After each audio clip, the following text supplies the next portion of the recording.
there. And sometimes at the start of the year, Dave, that's what you're going to get, the inconsistency of guys, individual, and then that really trickles down to the team. And right now, I think you can look at the home runs, yes, but if you look at their numbers with runners in scoring position, that's the difference for me. And that's something we saw them struggle with last year. When they've hit, they've scored a lot of runs in those situations. They just need to get back to that. But I agree with what we just heard from Lloyd. It's up to the guys. They're going to have to go out and get it done. They're aware of that. No panic right now. No panic at all from Lloyd and the crew right now. Let's talk about the pitching.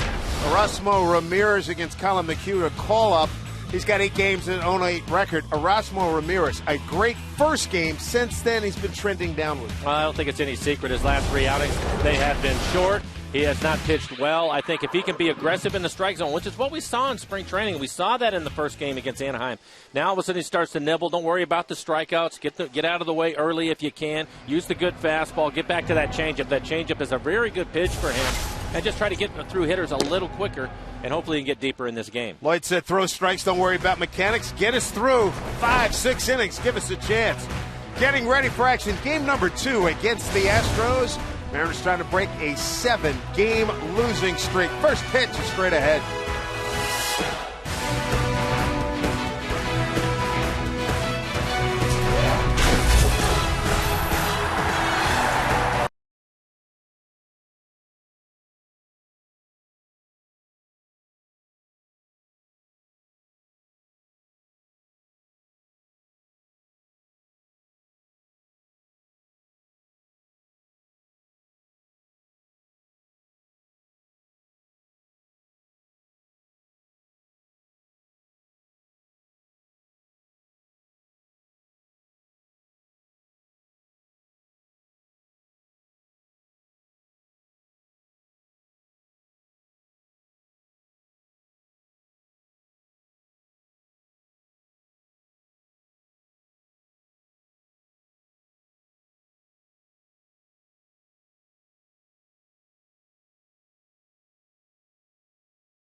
We are local. By AT&T, mobilizing your world. By AM/PM, too much good stuff. And by the Emerald Queen Casino, presenting live action with Cage Sport Mixed Martial Arts May 3rd. For tickets, go to emeraldqueen.com. Just open up the roof here at Safeco Field as we get ready for the middle game of this 3-game series with the Houston Astros. Let's get more information on a very big topic with the Mariners, the starting rotation. With the update, here's Jen Mueller. Well, Dave, it looks like we might be seeing reinforcements for that starting rotation, at least based on what we saw today from Hisashi Iwakuma. He threw a simulated game here at Safeco Field. Originally, he was scheduled to pitch in Tacoma, but the Mariners did not want to run the risk of a rainout. Besides that, the controlled environment here allowed him to stretch his pitch count. He threw 58 pitches, all 4 of his pitches. And you might say, well, he threw a sim game last week. Well, you're right, but that was more of a glorified bullpen, according to pitching coach Rick Waits. There was definitely something different about Kuma today.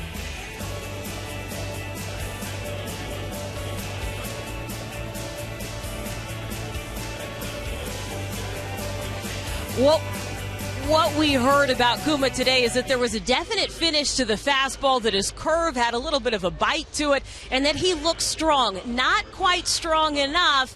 That could come, though, on Sunday when he's expected to start for the Rainiers in Las Vegas. A pitch count of about 75. And the coaching staff will not speculate on what that means for his return to the big league club, but we know that it's good news. They're also hoping to get good news tomorrow on Taijuan Walker and James Paxton. Both are expected to meet with team doctors. We know that Paxton is out about 6 to 8 weeks, but Walker is the one we are really listening for. And, of course, we always listen to Angie Minting at the Ford Sports Desk, helping us to start our night and the game. And my husband, Jared, out there, did you hear that? Jen listens to me. He could start. Yeah, everybody, I know you're just starting to settle in to enjoy the game, but I've got a deadline for you right out of the gates. It is Twitter Tuesday, and we want to know from you which Mariners player will be the first to reach base tonight. Now, you have got to tell me, you've got to tell us, before the end of the bottom of the first inning. Excuse me, before the end of the top. There we go, of the first inning. Stay with me. All right, use hashtag RootQ1 and tell us which Mariners player will be the first to reach base tonight. Yeah, it would make sense that you would have to tell me by the end of the top of the first inning. All right, that's your chance to win a Root Sports prize pack, including a Mariners travel blanket. And make sure you follow us on Twitter at RootSports_NW to answer. Stay tuned to our Twitter feed during the game for more questions and more chances to win. Now, if you're down at Pioneer Square, it's time to head here to Safeco Field. The Astros and the Mariners. First pitch coming up next.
Okay, welcome to T-Mobile.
Welcome to T-Mobile Tuesday Night Baseball. Give you an idea what kind of day we had here in Seattle, Washington. Watch the sky move. The roof will close. Here comes the rain. One storm in, another one may be on its way. And this is how they made the call today on what was happening in the weather here in Seattle. Welcome, everybody, to Safeco Field. This is Mariners baseball. Tonight, game 2 of a 3-game set with the Houston Astros. The Mariners trying to end a 7-game losing streak. Dave Sims, Mike Flowers and Root Sports crew, Erasmo Ramirez on the mound for the Mariners. Here's the first pitch of the ball game to Altuve, and he sends it to right field, backing up Michael Saunders. And just like that, one out. Take a look at the rest of the batting order for Houston. And following Altuve, it'll be Dexter Fowler. Fowler with a couple of stolen bases last night. That's Castro, Springer, Krause. He hitting just 167, but last night 2 for 4 with a home run and a couple of RBIs. And as Presley, Carter the DH hitting 7th. Dominguez, his 3rd home run last night, drove in 3 runs, hitting 8th. And VR rounding out the 9 for the Astros. Numbers for Ramirez, his 5th start of the year, 7.5 ERA. In 18 innings, 12 strikeouts. Strike to Fowler, the switch-hitting center fielder, late of the Colorado Rockies. Ramirez trying to return to the form we saw in the first game in Anaheim when the Mariners swept down there to open up this season.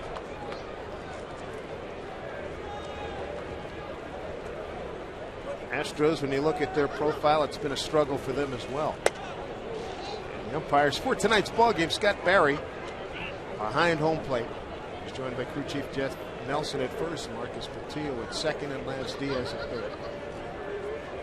2-1 pitch. And it's off the plate. And Ramirez behind 3-1. See missing off the plate away. For Ramirez, fastball command, a big key for him. That way he can get to the good changeup. Slap foul, full count.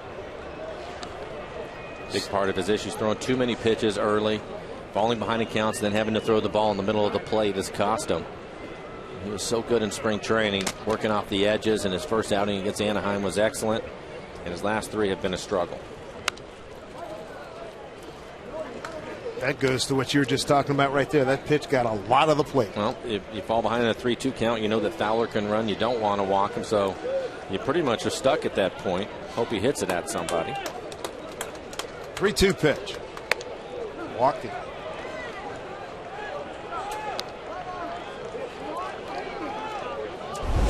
Take a look at the defense for the Mariners in tonight's game. In left field will be Ackley, Almonte in center. Michael Saunders getting the start out in right field. And on the infield, Seager is at third. Miller and Cano playing up the middle. Justin Smoke is at first, and Mike Zunino will do the catching.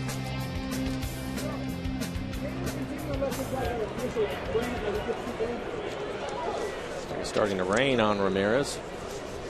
In his last outing, just a couple of innings, 2+ for him, 6 hits, 5 runs, all of them earned, a couple of walks, 2 strikeouts. He threw 62 pitches. Swing and a miss by Jason Castro, the all-star catcher for the Astros. Made the all-star team last year. Did not get an opportunity to get into the game. This Astros offensive profile is a struggle. They're hitting 196 as a team entering tonight's game. Last in batting average, runs and hits, but they're 3rd in home runs. Last in doubles, 2nd in stolen bases. Bo Porter in his 2nd year.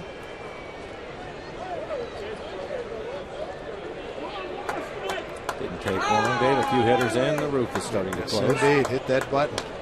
Bo Porter had been a 3rd base coach with the Nationals prior to getting the job with the Astros.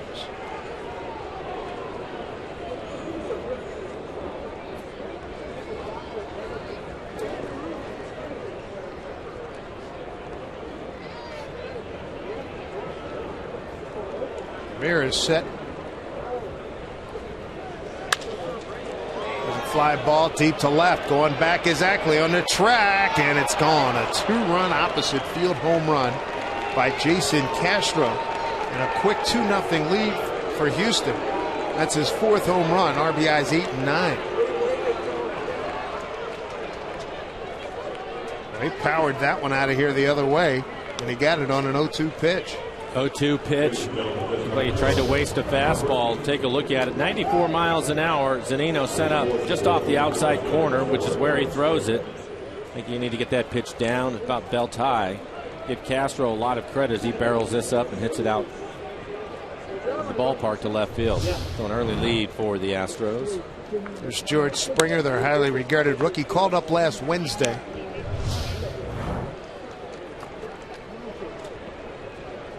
And just enough of it barely clears the fence.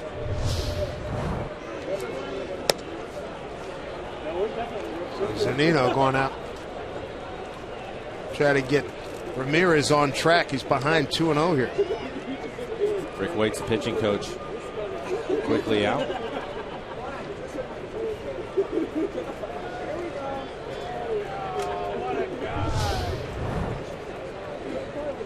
Take a look at the upper left corner. Just clears.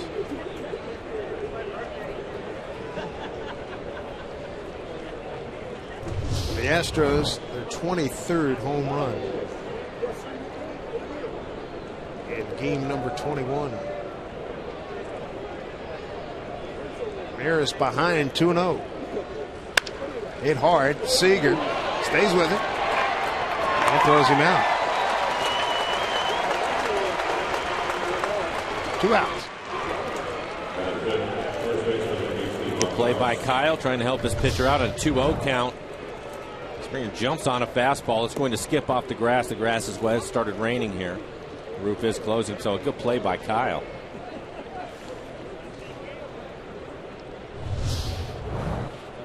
So here comes the roof, and that'll bring up Mark Krause, first baseman for the Astros.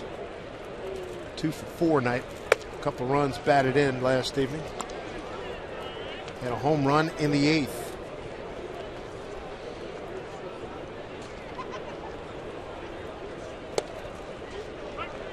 Aaron's back with a strike, 1-1.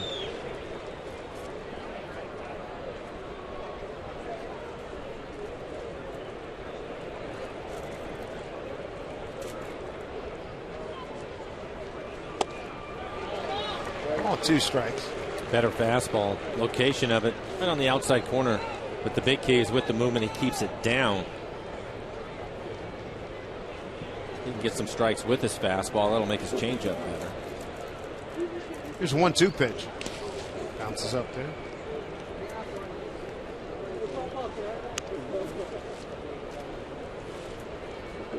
$18 pitches for Ramirez here in the first.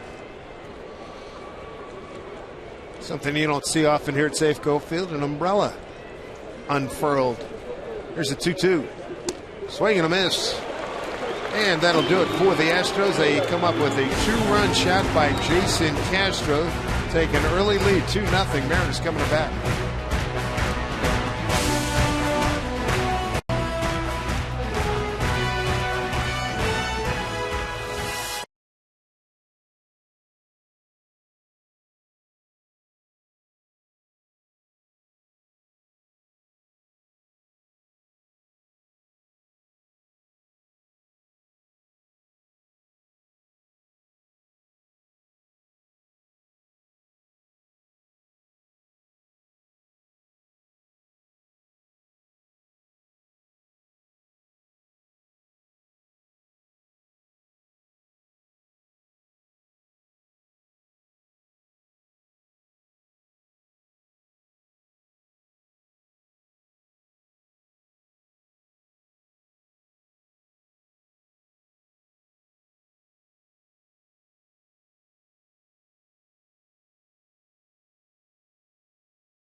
Is working, and it's moving in a position to keep us away from the rain as we get ready for the Mariners to swing the bats against Colin McHugh.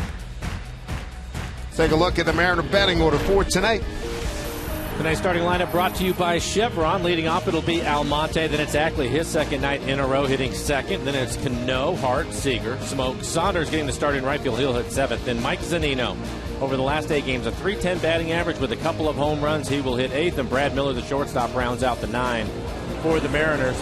For McHugh, 4.5 ERA in Oklahoma City this year. Just called up. He's making his debut.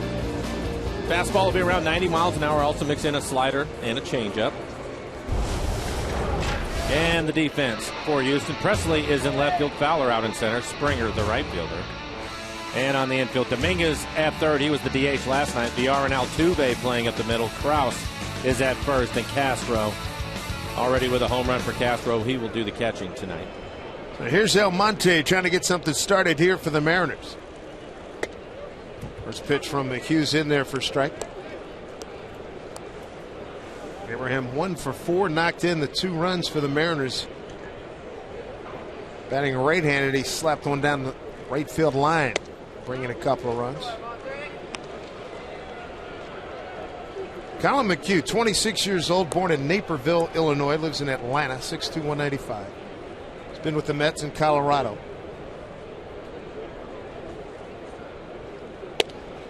Talking about Porter, manager for the Astros.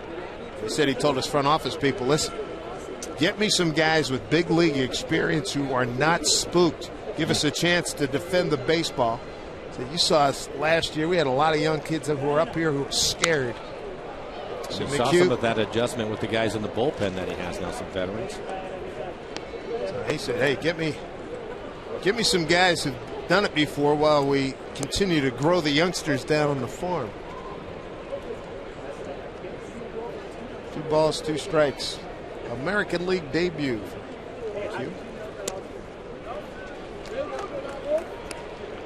McHugh in the minor leagues this year hasn't thrown more than 73 pitches in an outing, so I don't expect him to be out there for very long. 5, I think they would be thrilled if they could get 6 innings out of him. Right behind home plate. 3-2. First seat. Slap foul. McHugh got the call because Scott Feldman, the veteran right-hander, was put on the 15-day disabled list retroactive to last Friday due to right bicep tendonitis.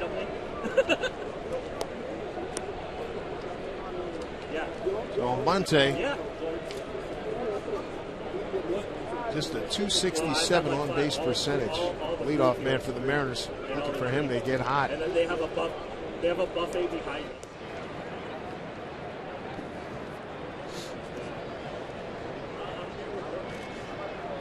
Three, 2.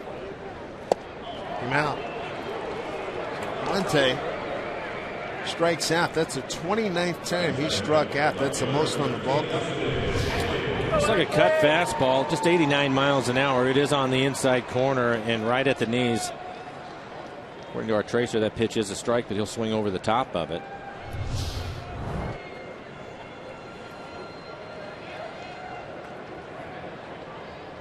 Here's Dustin Ackley. During his batting practice, he had his own cheerleader, the skipper, Lloyd McClendon. Kept saying, way to swing it, Mountain Man. Calls him Mountain Man. Dustin makes home up in Michigan now. I like what Lloyd said after the game yesterday, or maybe it was earlier today. He was asked about Ackley hitting second, and he said he only hits second once a game. After that, he's just part of the rest of the lineup. Which is true. Yes, sir. 1-1. I think the point of moving him up, because Dustin had been swinging the bat well, is you're just hoping to maybe get him one more at bat in the game because of that position.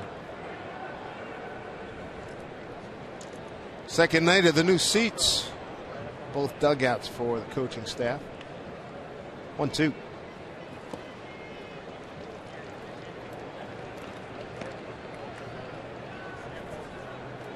On deck, Corey Hart. Actually, he'll be on after Cano. Corey swinging the bat well. 5-game hitting streak.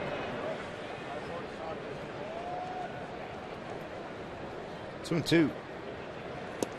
Strike 3 called. So McHugh in his American League debut has keyed the first 2 men that he's faced.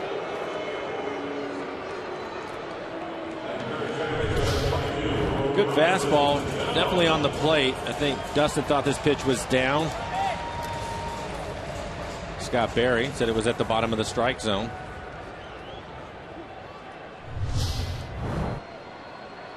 So 2 outs. That brings up Robinson Cano. Cano, the Mariners' leading hitter at 270. Also leads the club in hits with 20. Third in RBIs with 8.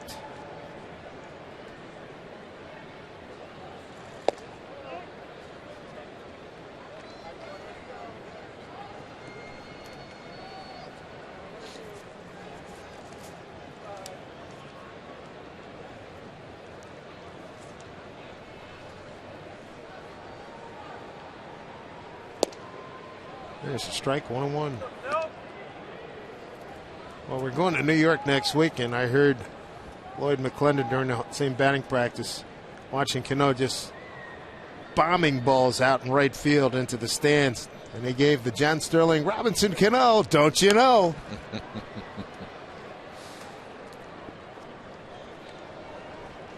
Thought it was interesting watching him today with the screen drill and that screen at home plate. It's an underhanded toss drill that they do with it, so that you're not getting any power from the person like you would normally from a normal batting practice, and he was launching balls up into the seats.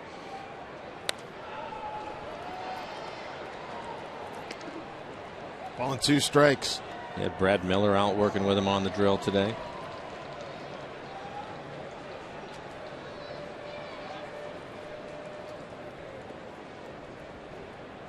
Good numbers against the Houston Ball Club.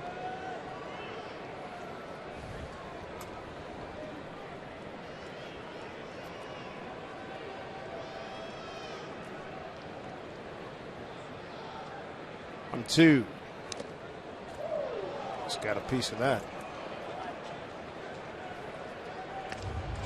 Looked like he tried to go with that cutter again, 88 miles an hour, the same pitch that he threw to Almonte. It was a little bit farther in. Cano was able to get a piece of it.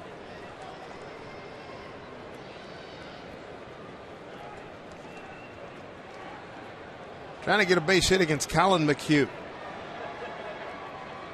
First start in the American League. And he strikes him out. Strikes out this side. A good start for McHugh, who has a 2-0 lead.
The Mariner Hall of Famer himself for the first time this season in the booth. Everybody give it up for Jay Buhner. Thank you. I'm here all night. Tip your waitress. How you doing, pal? Good. How are you guys? Good to see you guys. What have you been doing? I saw you for a little second here, down little at spring there. training. What have you been doing since then? Yep, doing a little travel, and that's about it, man. Selling some trucks, baby. Yeah. Trucks, and more trucks. So, I love that. It's fun. Have a good time. I can tell. Have a real good time. That's a good recording session. I can imagine.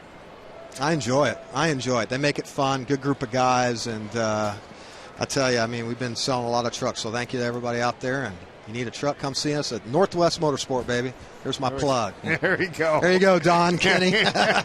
In between all the commercial shoots, have you been able to watch any of the games? I've been watching some of the games. That's the beauty of the MLB app. You know, I can pick it up on my iPad anywhere I go, be able to look at that. And then I've been going down to Texas a little bit, watching Gunner play. I got a son that's playing college baseball, so I've been getting a chance to go. He's doing good. They're taking their lumps, man. First year D1 program at Abilene Christian, so they're getting. They got beat 19-3 a couple days ago by Texas A&M, and Texas Tech got them like 20-2. So it's like a couple of windblown homers. It's all ball bearings. That's but yeah, it's been a little bit of a wake up call, but it's been fun to watch. Up the middle, here's Miller. Throws out Presley. 1 out. Alex Presley grounding out.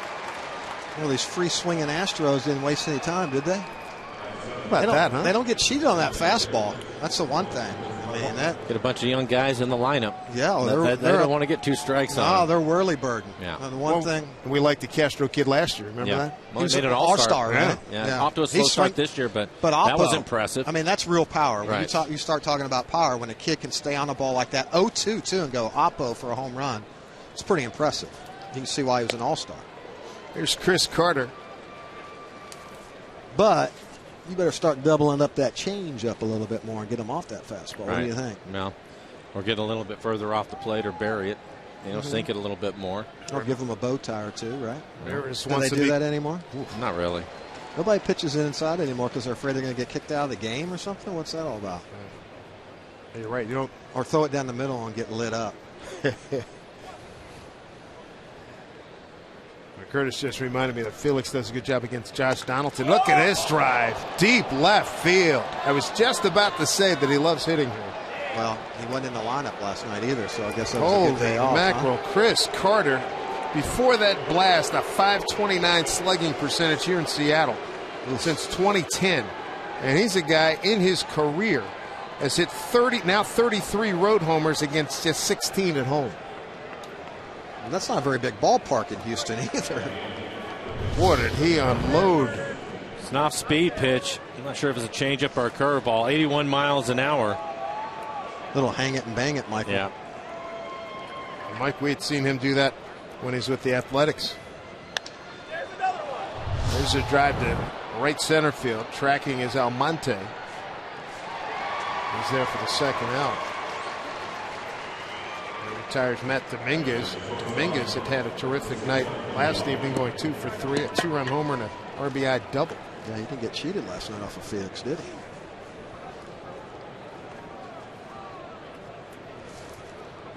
So the Astros with 2 home runs already. We're just in the second inning. There's Jonathan Villar, be the next here. Boy, Chris Carter. He's hitting just a $123 coming into the game. I think they were hitting a $180 as a team or something. Yeah, 196. Yeah, 196. Let's hope we don't get them right, huh?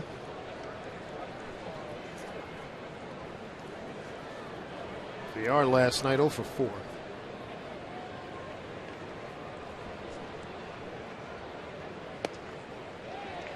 One. It's hard to figure out sometimes, but it seems, Dave, correct me if I'm wrong, but it seems that this is the way it started with the Astros last year with the Mariners. They struggled. Everybody was expecting the Mariners to just beat up on the Astros. They came in here, took 2 out of 3. Yeah. I remember that. Yeah. That's funny you say that. Yeah, because we were talking about the Astros, because I'm from Houston, man, and we were diehard Jose Cruz fans. Sure. And growing up there, and now everybody in Houston goes, don't beat up too bad on my Astros. All my buddies back home were sending me texts for this homestand. So, yeah, we got them right last year, didn't we? You got to remember, the Mariners only beat them 10-9 in the season series. Had to rally to do that in the second half of the season. Right now, the Astros lead at 3-0.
Earlier this evening, congratulations to Albert Pujols playing in Washington.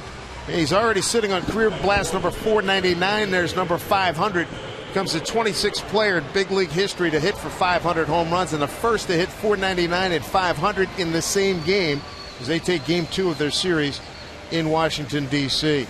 He's healthy. He's not getting cheated either. No, he's not. I think he's going to bounce back and have a big year, especially the way he's been swinging it. Whew. You get the knee fixed. The plantar fasciitis is not the issue it was last year. Which led to the knee. You bet. You had that. How painful is it? It's brutal. Yeah. I mean, you can't do anything. There's can nothing you can do, Yeah. Except for I found a guy named Dr. Baxter down in Houston, and luckily, like I said before, growing up in Houston, my folks were down there, so I was able to fly down, and he snipped the nerve. Baby. Hits through the shift down the line. Corey Hart extends his hitting streak. Oh, he's in trouble. He is in trouble. Oh, instant replay. Got him. Here comes the replay, I bet. Because he might have slid around the tag right there, Dave. It looked like it. I know. Here's the swing by Corey. He's been a hot hitter lately for the Mariners. He rips it by the third baseman. Left fielder Presley was able to get over in a hurry. Altuve picks it cleanly. He's waiting for him. Yeah. Oh, he got it. Yeah, touched him on the knee before his hand was down on the base. That did extend Corey's hitting streak to 6 games. He's 10 for his last 21. There's Kyle Seager. So to give you the idea what kind of start we have here, Mariners in the first inning struck out by Colin McHugh. He struck out the side. Castro a 2-run homer in the first and a solo blast by Carter in the second. 3-0 lead. Hit down to Mark Krause for out number 2.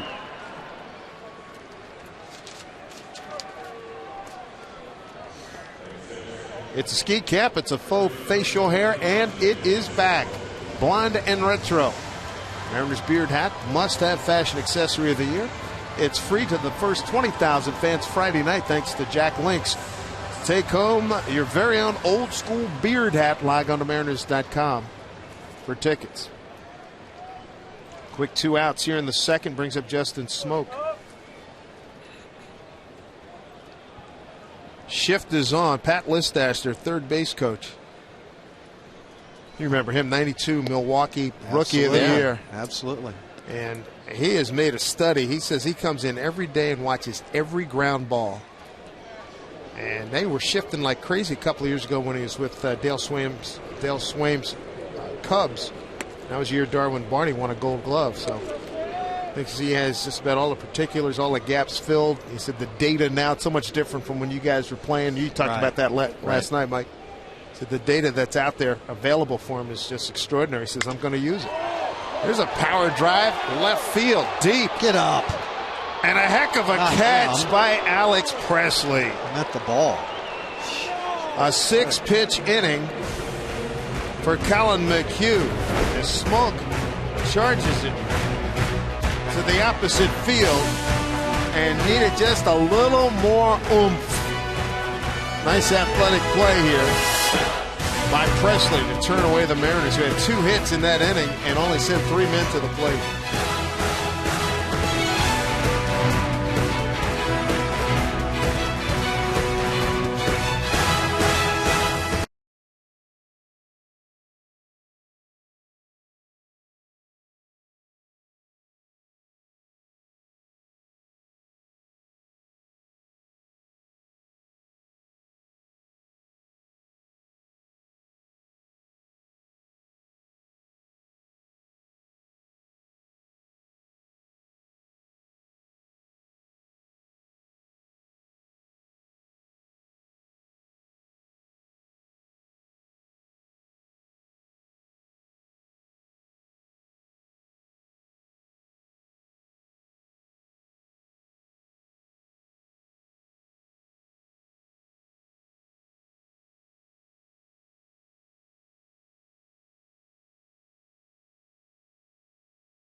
Balls hit hard.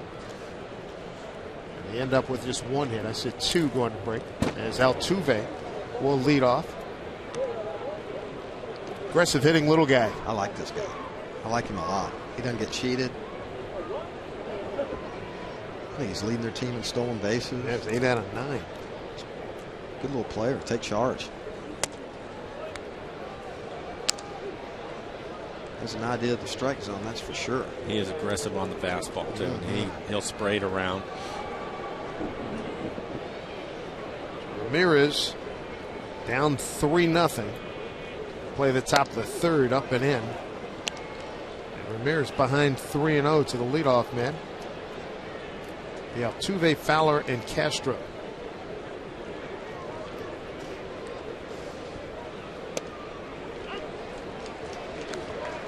Strike 3-1. Thank you.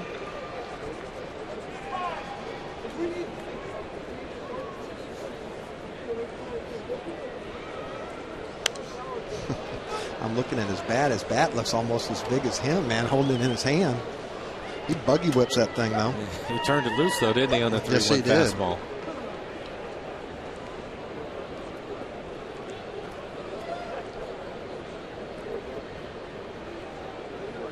Almonte, a couple of steps towards right field. In center. 3-2. Smoke will take a look. 4-5 rows back.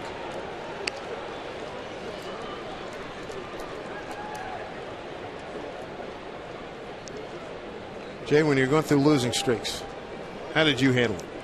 I mean, this ball club's on a 7-game losing streak. And it's not easy, obviously. No, but if you gotta keep things in ball 4.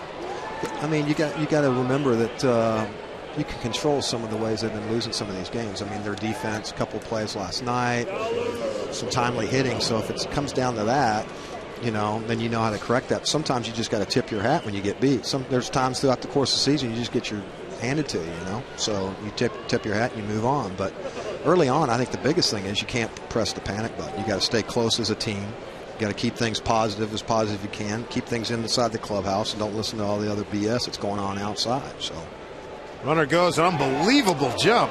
Throw by Zunino, not in time. What a jump he had. Altuve 9 out of 10.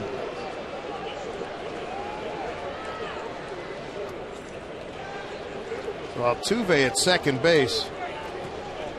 And Chef Dave is here. Oh, young. Oh, my goodness. Amazing how he shows up when Jay is in the booth. Thank you, buddy. You're my man.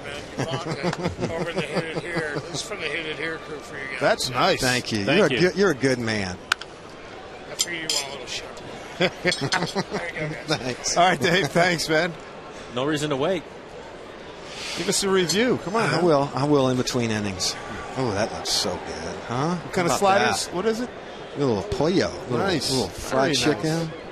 That'll work. It looks like a little jalapeno sauce on there. Bring a little heat.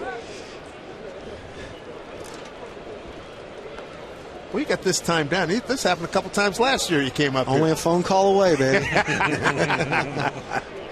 Dave, he loves it. Anytime he can get some airtime. Hey. Promo is good food. We had him on yesterday. They got some good fiddles in here, man. Real good scoops. 1-2 to Fowler. Walked and scored in the first inning. Castro at the 2-run homer. Ramirez with 2 strikeouts and 2 walks so far, giving up 3 runs on 2 hits. Swing and a miss. He's gone. So Fowler strikeout. Strikes out. That's a 3rd strikeout. And our Twitter Tuesday continues. And the answer to our first question was Corey Hart. He did reach base first with that base hit. He was thrown out trying to stretch it to a double. Second question, use Root Q2 and tell us how many putouts first baseman will record in tonight's game to win a Mariners jersey. First baseman. How many putouts the first baseman won't record?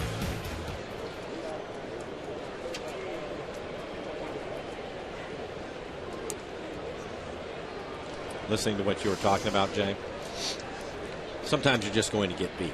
That's going to happen. The other guys get paid too, and they're going to outpitch you or outhit you on a given night. But the hard one, and that's why you end up in some of these streaks, is when you end up feeling like you kicked the game away, or you leave a couple of guys stranded. And I thought something that we had Lloyd on before the game, and there really isn't an easy answer to it, and it's up to the guys themselves to dig themselves out of it and to get it moving in the right direction.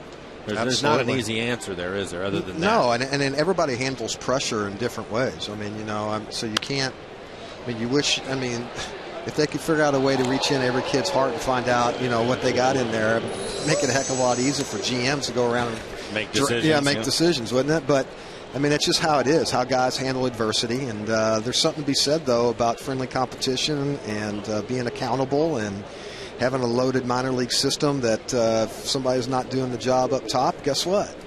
See you later. The next guy comes in. I know when we came up, that's how it was, man. There were a few times early in my career I was looking over my shoulder. You hate to say it, but that's how it is. So you better step up. Someone's going to have your job. It's the way it is in the world. It's a mean world out there, Mike. I think it's interesting, though. Did you ever feel that struggling early was much tougher than later, or was it all the same to you? It took me a while to figure things out early on, because I was my own worst enemy. I beat myself up, and I couldn't. My ego would get in the way a lot of the times. I couldn't check it half the time, and my mouth got me in a lot of trouble. And hopefully, I know. Hopefully, it doesn't tonight, so I can come back. And so it's hard for me to tip my hat. That was the biggest thing for me early on, is knowing when to be aggressive, when not to be aggressive, when to dive for balls in the outfield. When to cut back on my swing, when to go to a two-strike approach. All these things. It took me a couple years before I finally got it, and several trips up and down to the minor leagues. 2-2 fouled off by Castro. He was behind 0-2 and homered in the first inning. I think a lot of it, too, is basically starts on that on-deck circle. Well, it actually starts before that, but when you step on that on-deck circle and you have an approach and you go to home plate, is knowing young kids staying with that same approach and not coming off of it. Too many kids you find kind of getting up there and all of a sudden they get strike one or strike two, and then it totally changes their approach. And then next thing you know, now they're hitting in between. They come back with the bat under their arm going, what just happened to me? And if I'm going, later on in my career, when I was a couple, 3-4 years under my belt, I would go up off certain pitchers because I knew what their out pitch was, and I'd go up and I'd sit on it.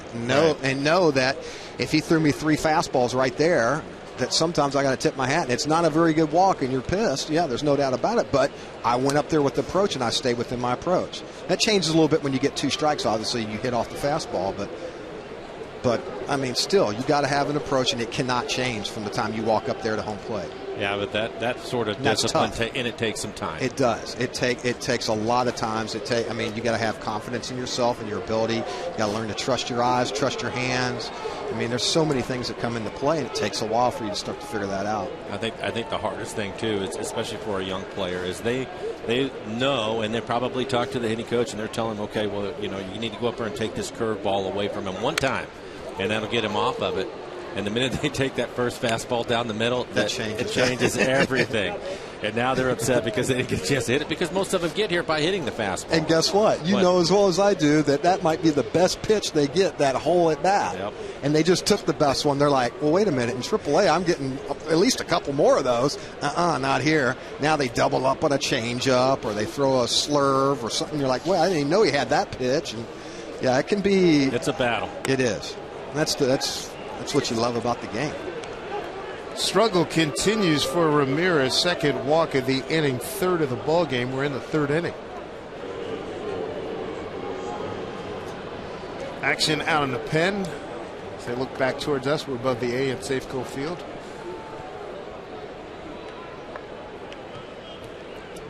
Two on, one out here in the third. Here's George Springer. Hard hit ground ball. Nice play by Seager to retire him in the first inning.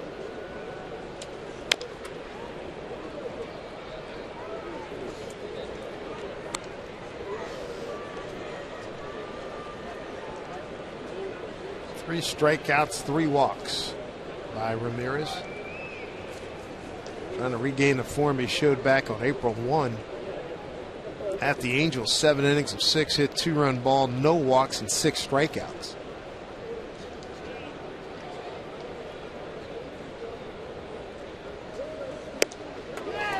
Big rip by Springer. 0-2. Springer played his college ball at the University of Connecticut. Called up last Wednesday. So this is a kid right here that's got all the height, expectations, high ceiling, all that stuff. See how he handles it. Good looking player.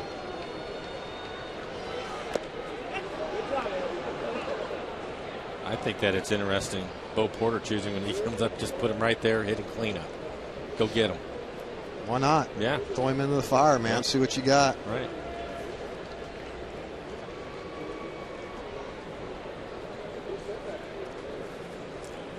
He's a 5-tool kid, I hear, huh? Is that true? That's everything that I've saying. heard. I mean, I know he gets down the line. He can throw it a little bit, swing it. Haven't had a chance to see his arm yet, but yeah, that's what everybody's saying. And Brad Miller became teammates down in Florida. U.S. Collegiate National Team.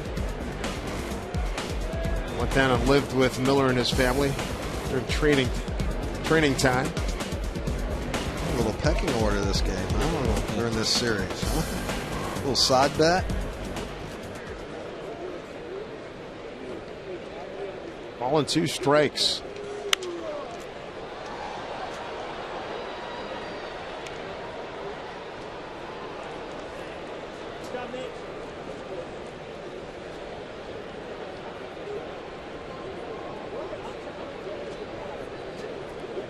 Two-run homer by Castro in the first inning, a solo blast by Chris Carter in the second.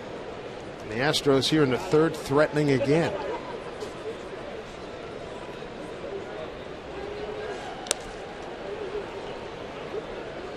Blocked by Zunino, 2-2. Kid does a nice job back there. I like him. Swinging the bat well here in the early going. Zunino, 281 starting tonight. Well, I think it's safe to say he's been their most consistent player all year so far in the young season. And he takes charge. I love it. 2-2. Struck him out. Fourth strikeout for Ramirez. 2 outs here in the third.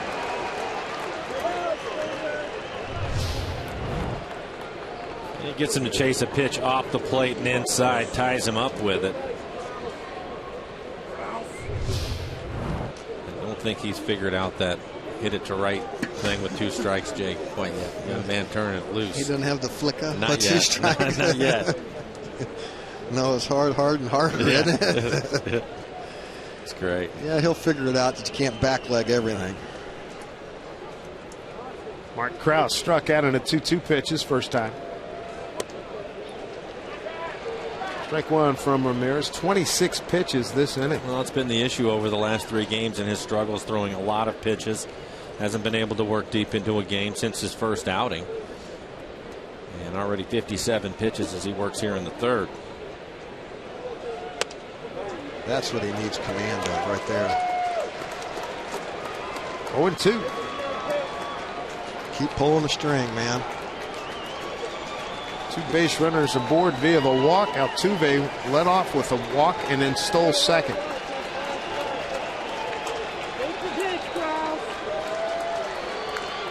And dropped by Zunino. Foul tip. I like it. Double up, triple up. A little rollover Beethoven and get out of the inning. I think his changeup is his best pitch, and I think it's especially true to the left-handed hitters because it has a little downward away from them movement. Carl's able to just get a piece of that last one.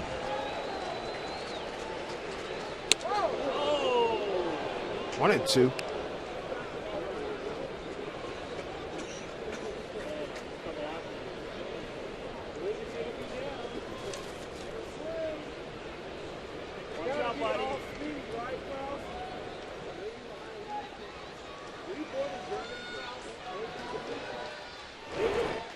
Krause 4 homers, 13 RBIs last year. Pitch. Down low, 2-2.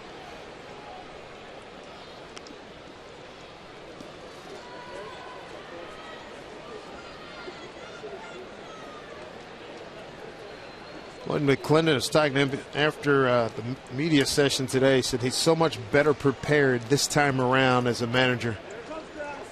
He got his first try at 41 years old. And that experience is such an unbelievable teacher, as you guys know. It helps. I think you go through it, and then he ends up being a hitting coach for a long time, and you get a chance to reflect on things and hope that you get the opportunity again. And I think that with that time, you get to figure out things that you thought you did well and where you need to make your adjustments.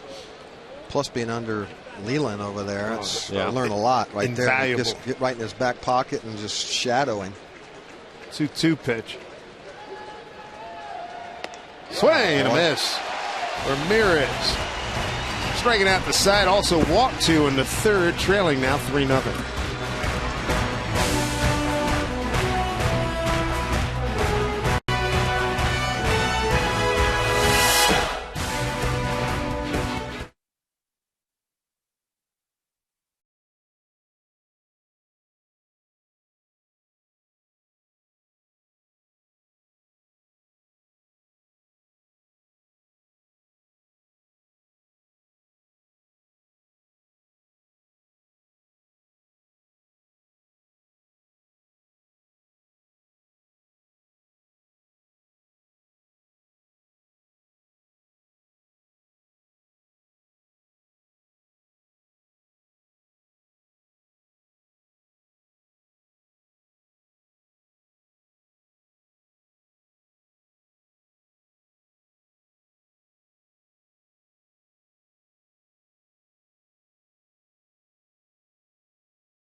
Before first pitch was Lloyd. He wanted to know, you got any ABs left in you or what?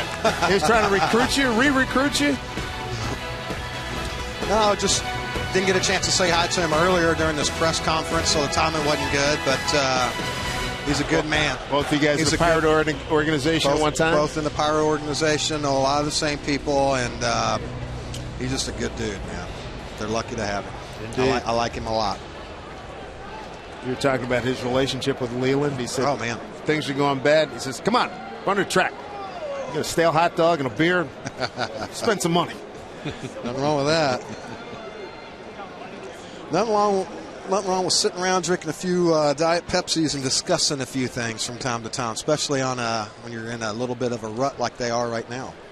Here's Michael Saunders to lead it off. He's in his 7th start here in this young season.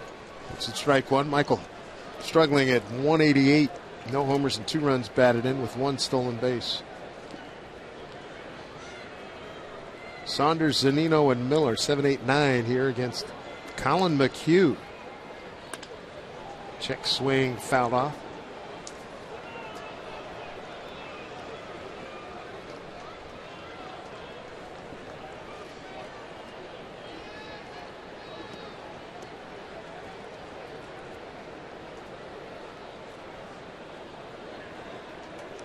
Saunders has spent a lot of his time as a late inning defensive replacement. Used by Lloyd McClendon. 0-2 from McHugh. Again, McHugh getting the start because Scott Feldman on the DL. Retroactive to last Friday. He's got right bicep tendonitis. How about the pitchers? All these pitchers going down, Jay. It's amazing, isn't it? Catching up, I guess. I don't know.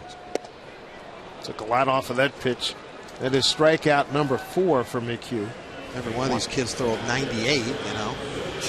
Saturday is Boeing Salute to Armed Forces Night here at the ballpark. Make sure you join us for an evening honoring the brave men and women of the U.S. military, including a special pregame ceremony starting at 5:30.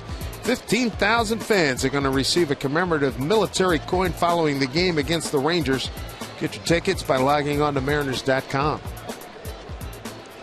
Here's Mike Zunino, 4-game hitting streak riding for him.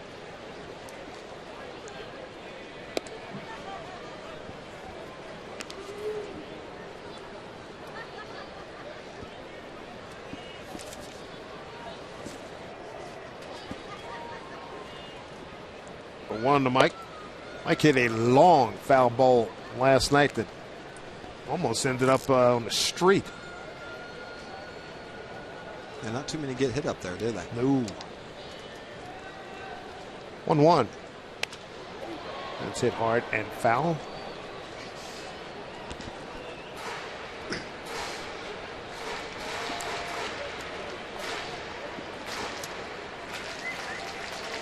The Q 0-3 with Colorado last year, 9.95 ERA. Spent some time with the Mets in 3 games, went 0-1 with a 10.29 as Zunino goes down swinging.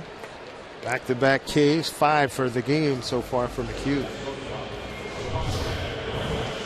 After a couple of breaking balls to get ahead of Mike, he throws his fastball, ties him up on the inside corner. Actually, he's had a better fastball than what the reports were telling us. He's been 93, 94 with a little run to his fastball tonight. I noticed that too. It said, what, 91? Yeah, 91. Yeah, and then all of a sudden it's like, wait, who gave that scout report? Yeah. Well, the Mariners have keyed 5 times already. We played in the 3rd last night, struck out 14 times at the hands of Astro pitching. Well, you get a scouting report, a guy throws, 89 to 91. You can kind of go in there and sit on his off-speed pitch a little bit sometimes. But you start getting 94, 95, and it's hard to catch up to that. I wonder how much of that is the fact that this is his first Amped outing up. of the year. I'm a little excited. I'm sure that has a Picked lot. up a couple mile an hour, yeah. Plus, he's down in AAA. He's bouncing around with 2 teams last year. He's trying to vulture a spot on the staff, man. He goes out and shines. He's going to get another opportunity. You never know what can happen after that second opportunity. Well, it's something that you've talked about a lot, Jay, over the last couple of years. This is an organization, the Astros, where there's some opportunities there. It's just a matter of whether you're going to take it or not. I'd love to be wearing that. Yeah. Wearing their hat, man. It means I got a chance to go play and make a name for myself every day. How could you not? Well, 2 strikes here to Miller. 2 out, nobody on. It's the big leagues, baby. Down low.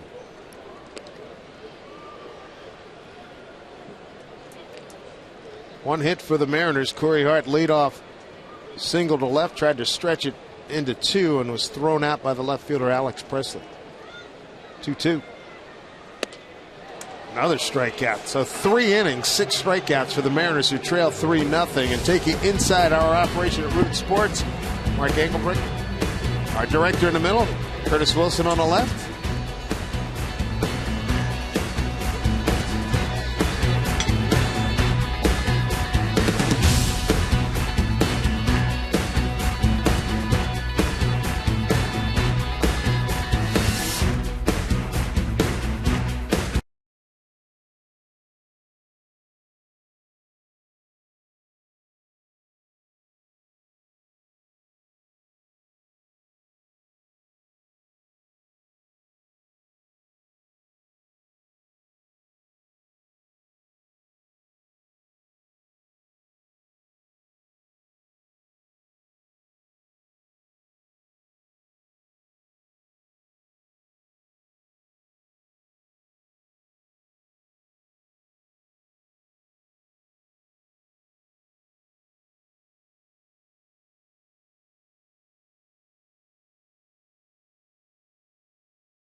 inseminated without the express written consent of the Seattle Mariners. He is killing that corn dog, enjoying it all the way.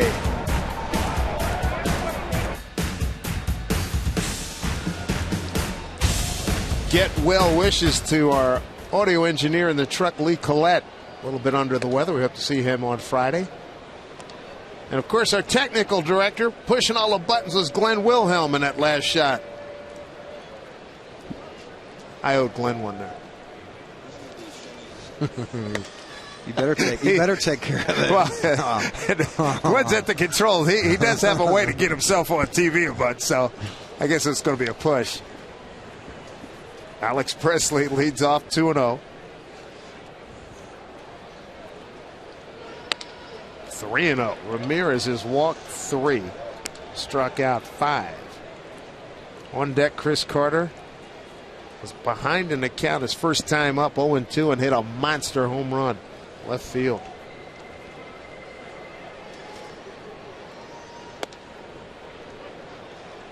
Presley, Carter, and Dominguez here in the 4th.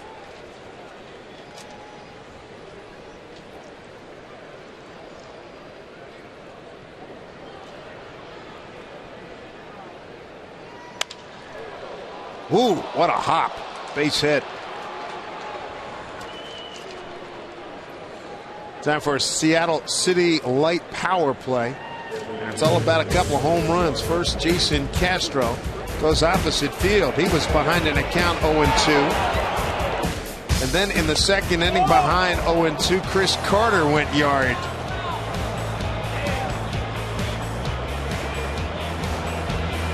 Those are the first 2 hits by Houston, taking the early lead. Here's Carter again with the man aboard. Jay, you were talking about Lloyd earlier. Lloyd made a couple of comments during spring training, which I think are holding true right now, which is I thought was great because with Ramirez, he had a great spring. You look at his overall numbers, they were outstanding, and Lloyd wasn't happy because he felt that when he was ahead, he was throwing too many pitches in the middle of the plate. And he said, yeah, he's getting away with it now, but he's not going to when the season starts. And I think we've seen some of that happening for him over his last 3 outings. And, you know, the other part about it is he said he's a command type of pitcher, and he has to be able to command the strike zone, and it starts with your fastball first. You have to work ahead. We've talked about his changeup. He has a good changeup, but you just have to be able to get to it. Right. And I just thought it was interesting that for Lloyd to look past those numbers and just seeing what the reality of the situation was, and now, unfortunately, for Ramirez, here it is. It'll be interesting, too, to see how long he's going to continue to go with him. And no sooner say that, we got a little action in the bullpen. So that's the hardest part with it, Jay, is it's not that you go out there and you give up some runs. That's going to happen. But the fact that when you look at his last 3 outings, he's been so short, and the bullpen is already, you just can't consistently go get those guys to belly out in the 4th or 5th inning because you're taxing your entire team at that point. And so at some point, when you say as a manager, you go, you know what, this one you're just going to have to suck it up. Man. Right. No, that's a good point. Nice job by the season. Just help save your bullpen. Right.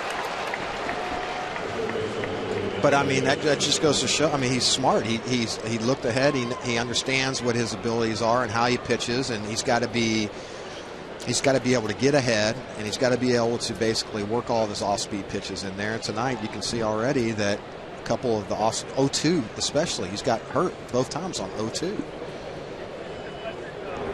Dominic Leone warming up. Missing in the middle way too much, and he's getting himself by nibbling too. Nibble, nibble, nibble. Well, and that's the other part of it. 3 walks. He getting a fastball count. And these guys, as we've seen yesterday and again today, they're not going to miss the fastball. They're not coming off that fastball.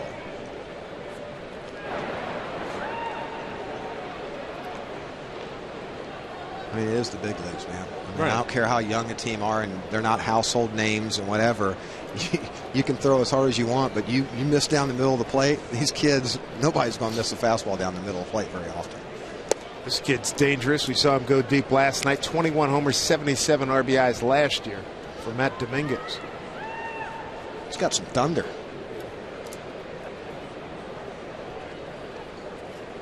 Matt DH tonight, back at his third base spot this evening. There's a drive to left, backing up Ackley.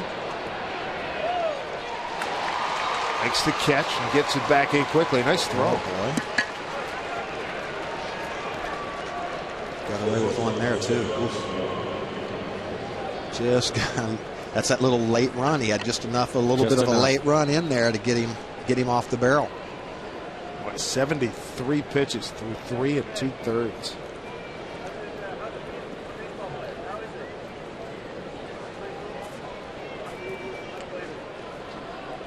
And that's got to be tough for manager too, Mike. I'm not saying, that at some point they're going to have to say, all right, how long are we going to keep rolling the dice if this guy can't be consistent for us, because he's going to wear out our bullpen. No, and it's not just that. You're already behind a little bit. We've all talked about the rotation and the guys that aren't here, Iwakuma and Paxton and Walker. Guys coming back. And all of that kind of stuff. But what it does to you, too, Jay, is you have a young pitcher in Elias. So you want to be careful with him. That's going to shorten a game by an inning or two that the bullpen is going to have to pick up, and you have to do that. And when these guys come back, you're going to have to be a little easy on them when they come back. And so you really need other people. It can't be Felix to go out and pitch 7, 8, 9 innings every time to give your bullpen a day off. And even though he does it. Which makes it that much more special. Which is great, but you go through that, and all of a sudden you're careful with Elias like you should be. Ramirez has a short outing because he has struggled. And now all of a sudden you have a couple of guys, maybe 3 guys that have shortened up their outings in the course of a week.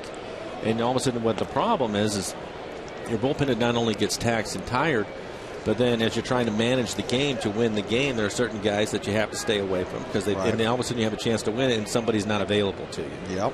And all those things start to add up, and that's when you end up in a situation like this, along with, not scoring runs. You have to score some runs. But I think the biggest thing with the pitching is that.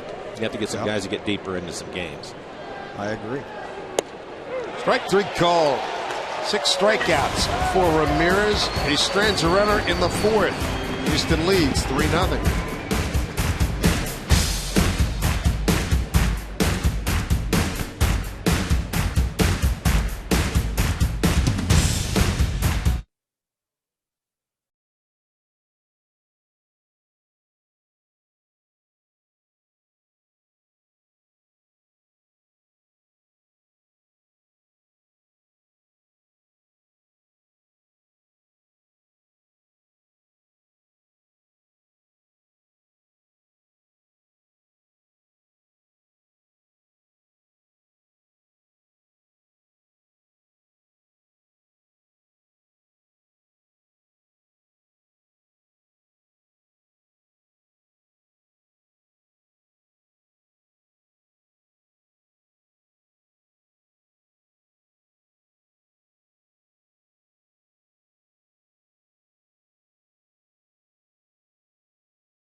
Early time in the National League. He strikes out the side to start the ball game. He gets Almonte. He gets Ackley looking. And he gets Cano swinging. Nice ride on that fastball. 3rd inning, he repeats the feat. He gets Saunders, Zunino, and Miller. So the Mariners through the first 3 innings have recorded 6 strikeouts. Last night in the ball game, they were struck out 14 times. Well, I think to your point, Dave, and seeing all of that, this is when you're going to find something out, because now this is a guy they haven't seen. They're going to work their way through the lineup a second time. They should have a much better idea of what he's doing, what his fastball looks like, what his breaking ball and when he wants to throw looks like, and see them make adjustments to him now. Almonte to lead it off here in the 4th. Almonte, Ackley, and Cano. Mariners trying to end a 7-game losing streak. Their last win last Monday at Texas, 7-1 behind Elias.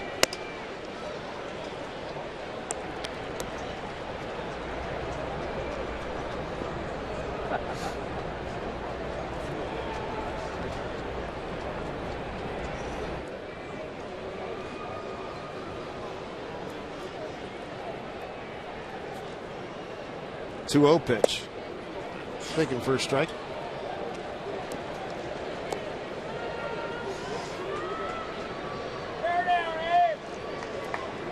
Good to see dads and sons here at the ball game. Cool night, 51 degrees at first pitch. Count evens at 2-2.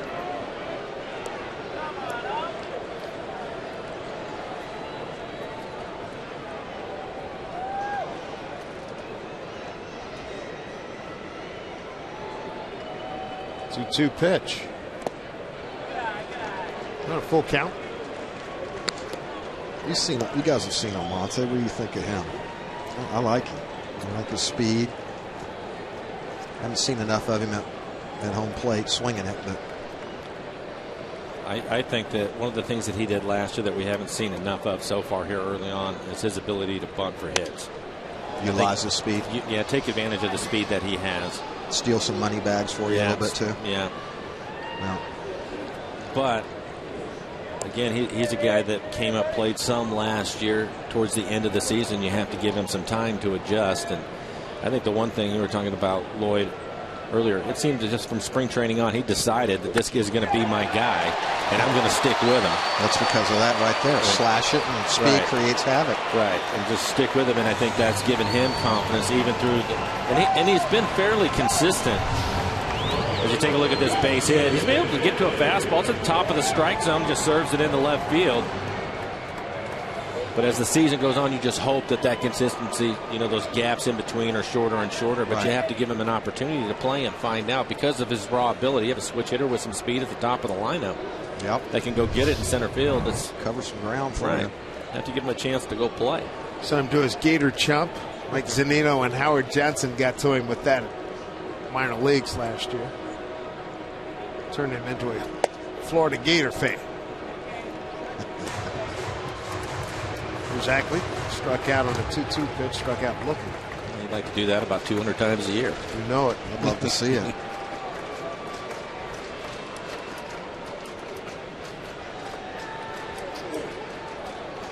Almonte 2 out of 3 in base stealing this far.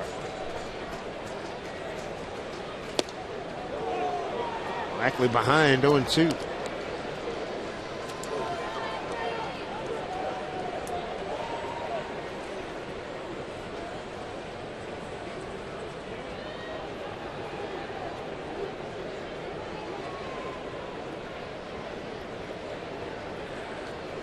Too big a lead by Almonte at first. 0-2 pitch here. Almonte back safely. 6 strikeouts, no walks by Colin McHugh. Well, hopefully now that he's in the stretch for the first time in the game, he makes a few mistakes in the middle of the plate. Corey Hart had a base hit, but he was thrown out at second. That was the only other base runner that they had, but he didn't have to pitch out of the stretch, and now maybe he'll make some mistakes in the middle of the plate. And holding on to that foul tip is Jason Castro. We check in with Angie Mente. Guys, thanks. You mentioned it's kind of chilly tonight. Maybe you were bundled up here at Safeco Field watching the game, or maybe you were warm in your bed. Wherever you're watching the Mariners game, however you are, this is your call to action. Now time for you to tweet your photos using the hashtag Mariners Fan Photo for a chance to have it shown later in the game. Brought to you by AT&T. If Jay Buhner comes down here, we can do a little selfie, and we could tweet that in. All right, guys, back upstairs to you. All right, Angie, thank you very much. I don't have any wheels, Angie. Sorry. I couldn't run when I played. I sure as heck can't now. I'm 50. I'm 50 now. There's Cano. McHugh's racked up 7 strikeouts. Breaking ball. Best Cano there, strike 1. He's been working that ladder, too. It seems to be his 2-strike out pitch. Get these guys to get those eyes back down, lay off it.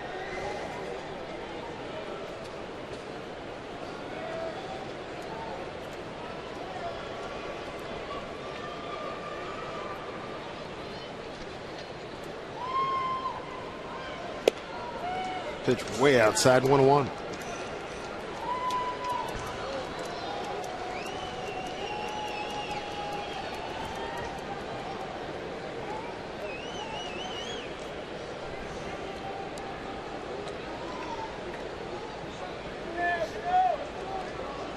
Early lead here for Houston. 2 runs in the first, a 2-run homer by Castro, a solo home run by Carter in the second. 1-1 to Cano. A drive to left field.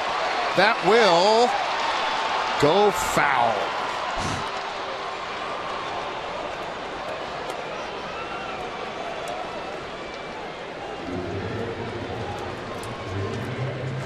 Oh, Almonte was at high speed.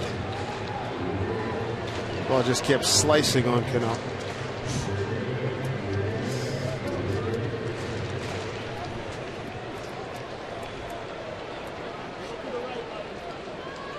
One home run for Cano. That was in Texas, looking for his first Mariner home run here at Safeco Field. I like it. Good call.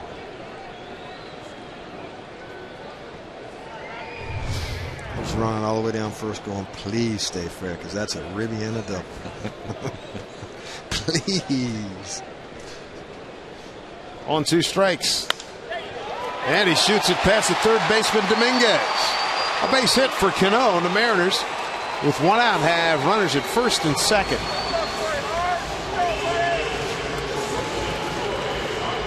How'd you get on top of that? I agree. High fastball up out of the strike zone. There's that 2-strike pitch. That is exactly what it is. Up around the letters. Oh, that's some quick hands right there. That's that drill he uses where he stays inside the ball. Were you watching that today? Yeah, that's amazing. And that, I guarantee you, that's why he knows he can get on top of that thing. I was watching him in that drill today. He had Brad Miller out with him. Corey Hart, a couple of men aboard. He can change things here. Corey with the leadoff single in the second extended his hitting streak to 6 games. He was thrown out by the left fielder Alex Presley trying to stretch it. Well, Mariners have their first runner in scoring position, and Corey with that base hit.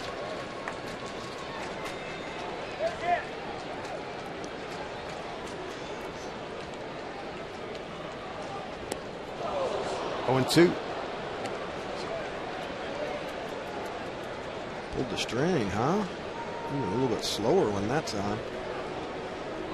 Yeah, to 73 miles an hour on the curveball. He's had it down around 71, I think, is the lowest we've seen. Almonte at second, Cano at first. It's unfair, 94 to 73.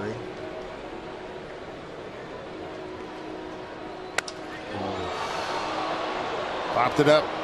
Shortstop VR. Left fielder Presley as it blows back into fair territory.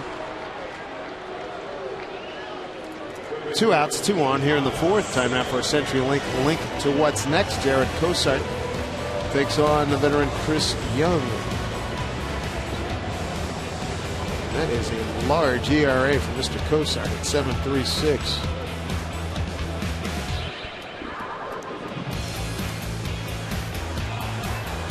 This would be a good time for Kyle to get it going. Struggled a little bit coming out of the gates, and right here you drive in a run. I think for the Mariners, he's so important to them to get him going in the right direction. Grounded out the first. First at bat. Breaking ball for strike. And a slow curveball at 73.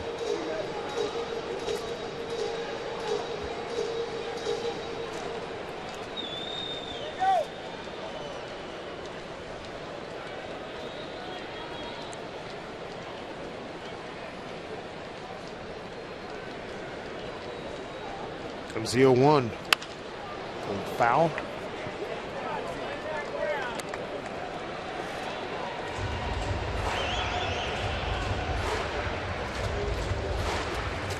Never fails when you're hitting in the buck 60s, buck You're 70s. 0-2. You're like, really? It's automatic. You're like, huh? I know. I mean, I just stepped in the box and it's 0-2. Yeah, it's the worst. God, you can't even get invisible up there, man. It's the worst. 22 homers, 69 RBIs for Seager last year. Here's the 0-2. He'll check his swing.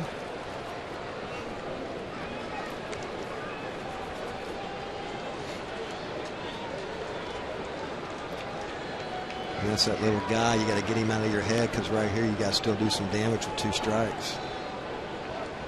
Stay off that high fastball right here that he's probably going to throw.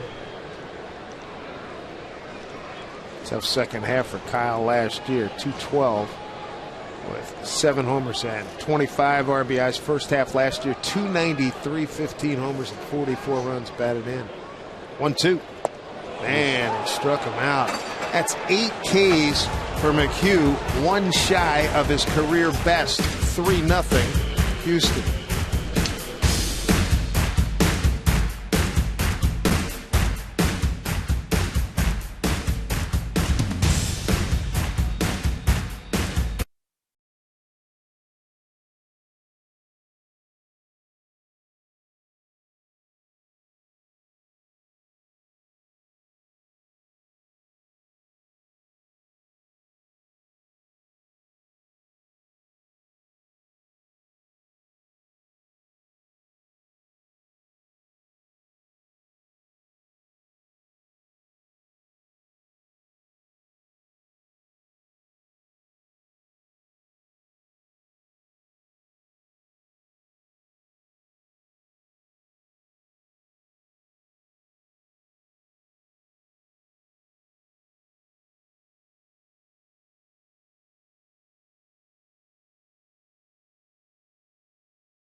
By CenturyLink, your link to what's next.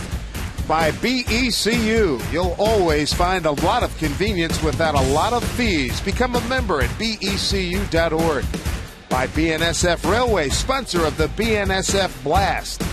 And by Honda. This is not a drill. Get a great deal during the Spring Into Honda sales event. Glad you could join us here at Safeco Field. A roof covering us up. Dave Sims, Mike Flowers, and our Mariner Hall of Famer Viv Buhner on hand. Jose Altuve leading off in the 5th. What a story here tonight, huh? 3-0 Astros. You got Colin McHugh in his American League debut, a guy who's winless in his career in the big leagues. He's got 8 Ks through 4 innings, giving up no runs on 3 hits. 2 home runs by the Astros off of Ramirez, a 2-run shot by Castro in the first. Carter, a solo blast in the second. That's hit hard.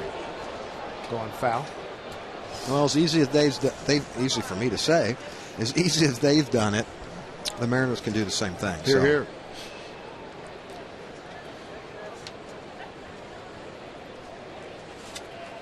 It's the hardest part about this game. It's great because you get to play it every day. As you see this fly ball to center field, flushing it.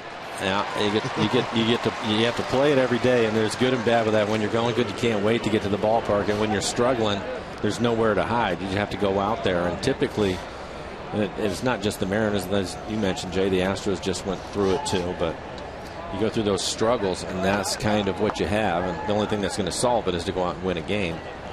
Easier said than done, but you have to get it turned around, and it'll get turned around at some point.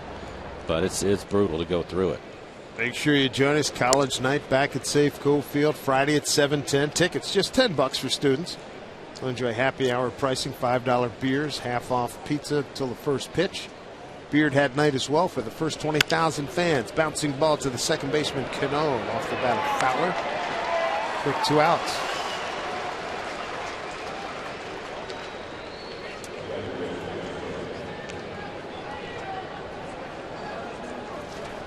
Here comes Jason Castro, the catcher. 2-run homer and a walk.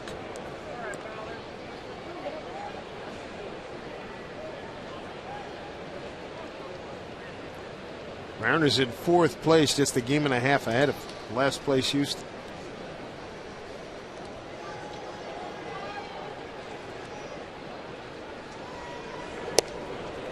Strike 1 to Castro.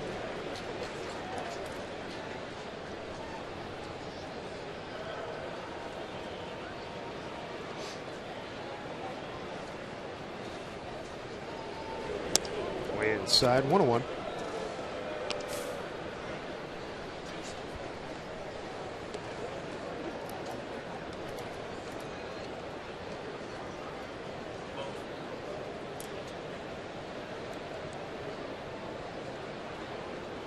Ramirez has got a 1-1 count. The makings of his best inning so far. Now 2-1. He struck out 6 and walked 3.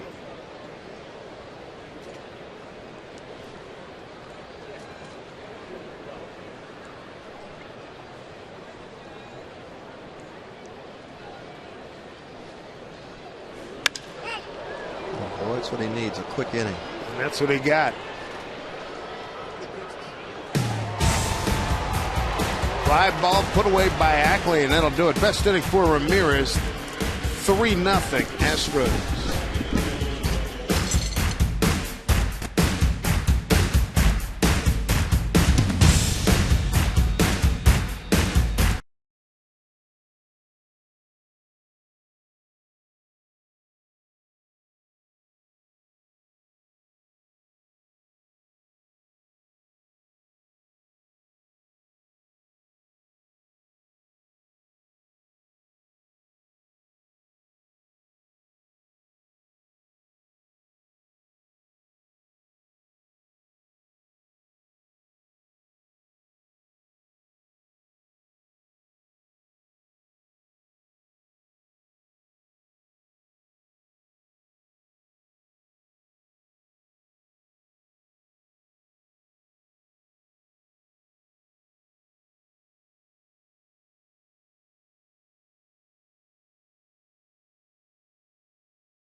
Nothing. Are you following us on Twitter yet? You need to be, because this is Twitter Tuesday and it's your chance to win all sorts of prizes. This is question number 3 of the night. Use hashtag RootQ3 and tell us who's going to throw the final pitch of tonight's game for your chance to win a Dustin Ackley gnome. Now, of course, if the Mariners come back, then it might be a Houston Astro pitcher. If the Mariners win, well, then it would be a Mariner pitcher. So if the game stays like this, you might want to consult your Houston Astros lineup card. Guys, back to you.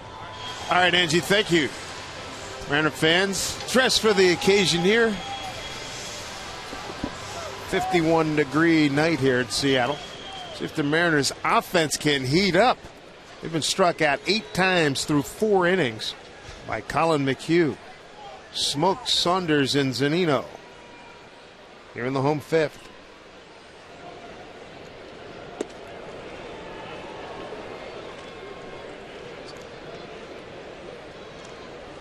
Mike, you were talking about the shifting here.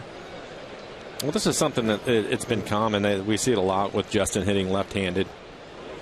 I think the thing that is more interesting, something that Jay and we were talking about it before the game, and I asked him because we saw it last night with Corey Hart.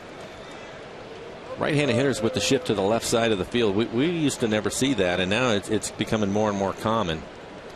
And I just think, again, with the information that these guys and how quickly they get it, going with the percentages, it's a smart thing to do. But we just never saw it. We were talking about it. Maybe the shortstop would move over a couple of steps, but to bring everybody around. With the right hand, yeah, they take away the hole, but you never saw these massive shifts like you're seeing, like you normally see against left-handers. I think it started with David Ortiz, and then now it's like everybody. But the right-handers is the thing that we've been seeing the last, it's been a short period of time. Short period of time, but it's been more so this year. Yep. And one of the things, the numbers on it, I think it was just a few years ago, they had 2,000 shifts that were put on. They jumped up to 2,500, then to 4,500. We're on pace for over 13,000 of them this year, all the teams. Who started that whole thing? Was that Madden? That's who everybody talks about giving the credit to, is Madden. Not for inventing the shift, but just using it as often, more than anybody else. Up the middle, the shortstop VR bobbles, and Saunders is aboard. And he's 6. Yeah, and I remember when he first started it, everybody would be like, oh. It looks like he gets his feet tangled up. Stepped on his glove almost. If that's a break for the Mariners. Maybe they can take advantage of it. Right here. Yeah. Keep this one fair.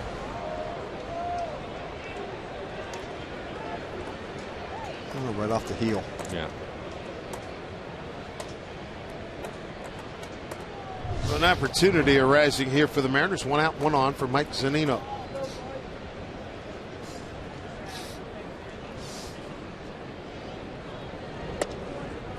Getting back to that shift, isn't that funny how it's all evolved now? When people first started doing it, they thought he was nuts. Hey, you're crazy. You're going to get burned. You're going to be a laughingstock. How are you going to face the media? How are you going to explain it now? Well, now you're saying 13,000 over. Yeah. That's what they're on pace for. Yeah, I talked to Pat Listash, and he went chapter and verse on it. Why he does it, what he does to prepare for it. Cyber. Yeah, and he said this is just so much video, and all the others, sabermetrician stats. It's Bo Porter, the manager, former DB, a defensive back, University of Iowa.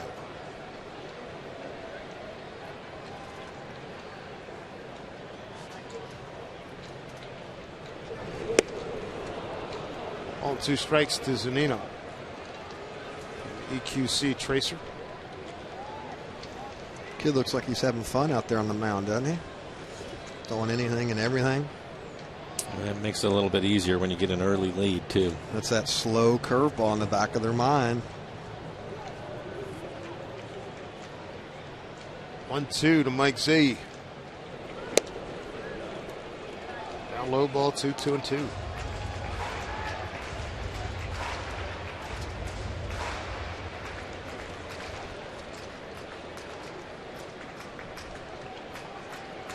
Nine RBIs on the team for Zunino, second to Ackley and Smoke, who have 10 apiece.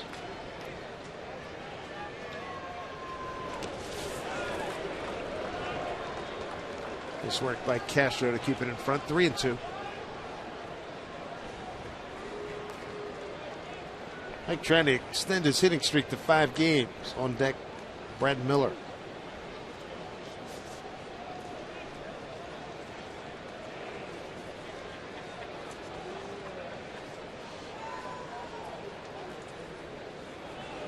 Runner goes, throw down to second.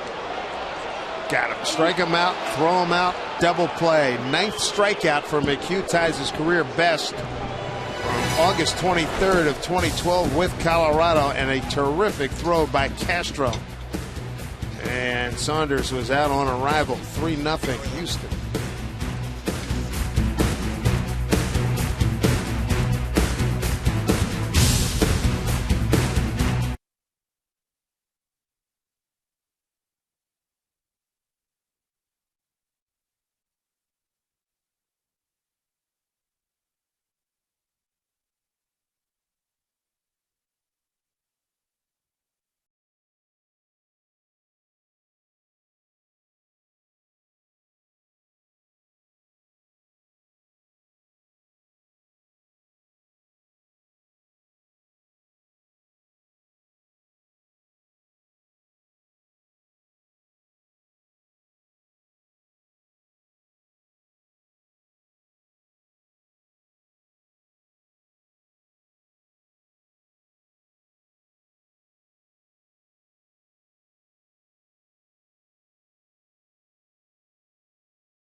3-0 Astros. Colin McHugh in his American League debut. He spent time with the Mets in Colorado the last couple of years. What a gem. He's throwing 9 strikeouts through 5. He's given up just 3 hits. Meanwhile, the Astro power. 2-run homer by Castro in the first, and Carter a solo shot in the second. I think he'll get another turn in the rotation. What do you guys think? I think so. And he did go, so Scott Barry. George Springer leading off. He's 0 for 2 and a hard hit ground ball down the third. Nice play by Seager, and then he struck out. Second time up.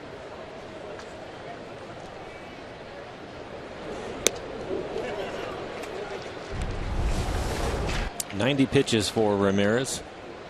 Working here in the 6th inning. Nobody throwing in the Mariner pen.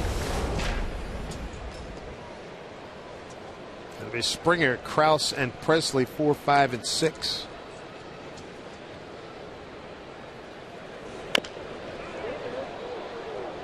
What, he go down in a heap.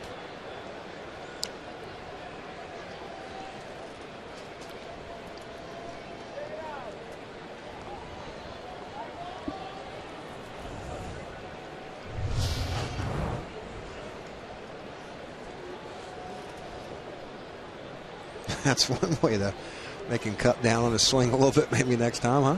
Slow him down, too.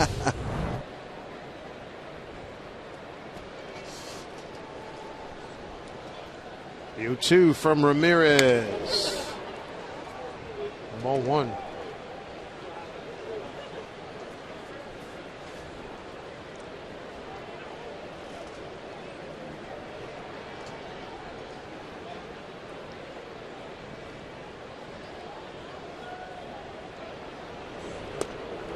Nice work by Ramirez to record his 7th strikeout. One out here in the 6th. Take a look at the Mariners calendar, brought to you by Sleep Country USA. 12:40 start time tomorrow. Day off on Thursday. Texas comes to town, then back on the road.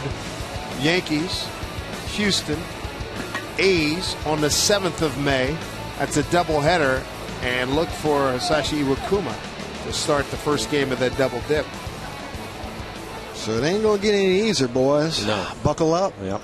Strap it on. Get the game faced. So Mr. Ramirez, though, is settling in a little bit here, which is good to see. It is good to see. Knock on wood. Like you talked about earlier, save that bullpen.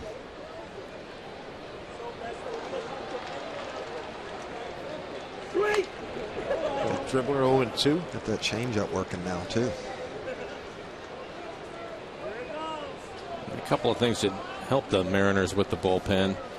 Get a couple of starters. You have Young going tomorrow. Get them to work deeper in the game, and then you finally have a day off on Thursday. Give those guys a rest. 1-2 strikes. Krause has struck out twice. Swinging on 2-2 pitches in the first and in the third.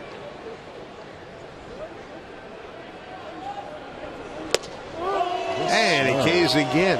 That's 8 strikeouts for Ramirez. He threw 11 pitches in the 5th inning and is back in that same groove here. Make sure you ride with all your fans on Sound Transit and enjoy freedom from traffic and parking. Plan your next trip. Visit soundtransit.org.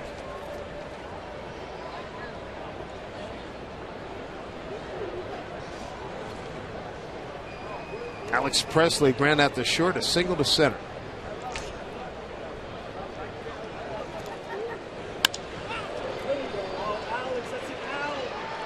Ball going towards Ackley. He's on the spot. Hey, look at that, huh? Back to back, baby. Yes, indeed. Back to back. 3 up, 3 down. Performances by Ramirez, who trails 3-0.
Mariners.com/Felix.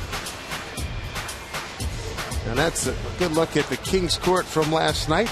Part of the crowd of 14,630.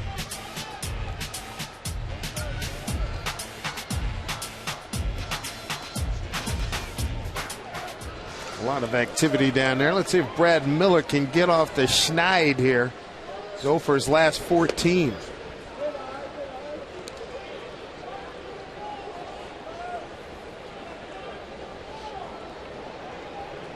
Brad struck out on a 2-2 pitch in the third.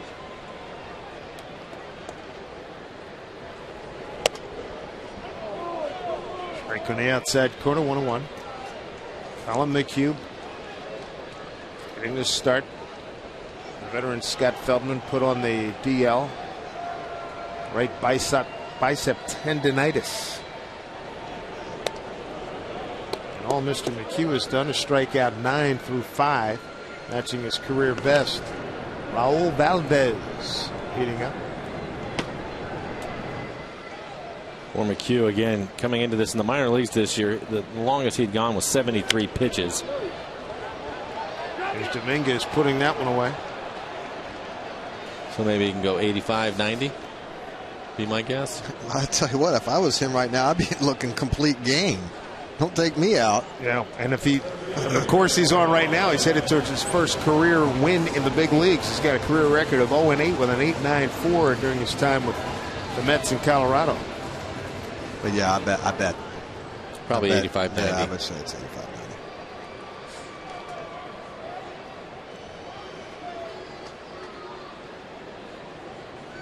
Top of the order now, Monte. Base hit the left on a 3-2 pitch his last time up in the fourth.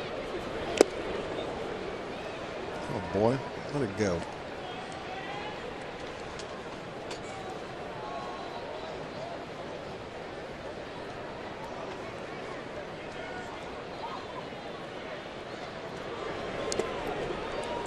One to Almonte. Struck out leading off the home first. Dominic Leone getting loose in the Mariner pen. His second time up. You had a chance to see him pitch? No. He is really throwing the ball well.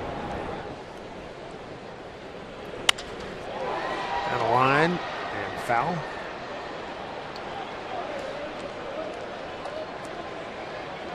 Guy in a green shirt had a real good shot at it. Couldn't come up with it. That guy's a little too quick for him. Yeah, he's better.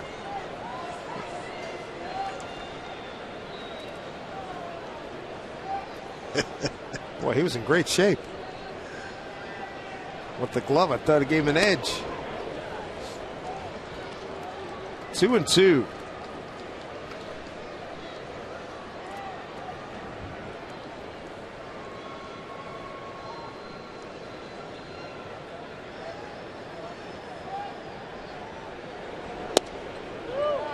Took a lot off of that one. Oof, another good pitch. Full count.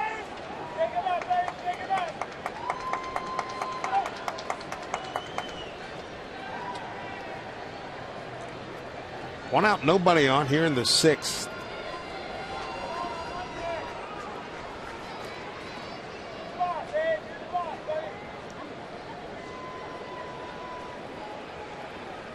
Just 3 hits for the Mariners tonight. 3-2 pitch.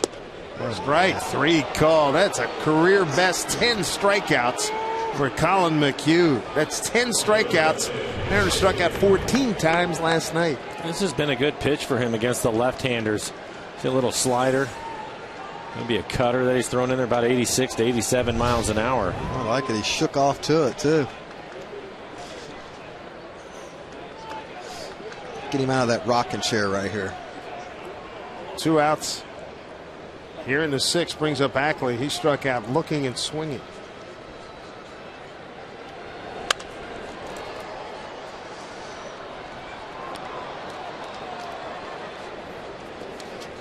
Well, Michael, to go back to what you were talking about, let's get him out after this inning. Take our chances on the bullpen the way this guy's throwing. Yeah, he's been on his game tonight, throwing the ball well. Variety of pitches, too. And throwing a lot of strikes. 80 pitches. 81 pitches, 55 strikes. And you can't go up there and just cheat because he's throwing everything. He's throwing the whole sink at you.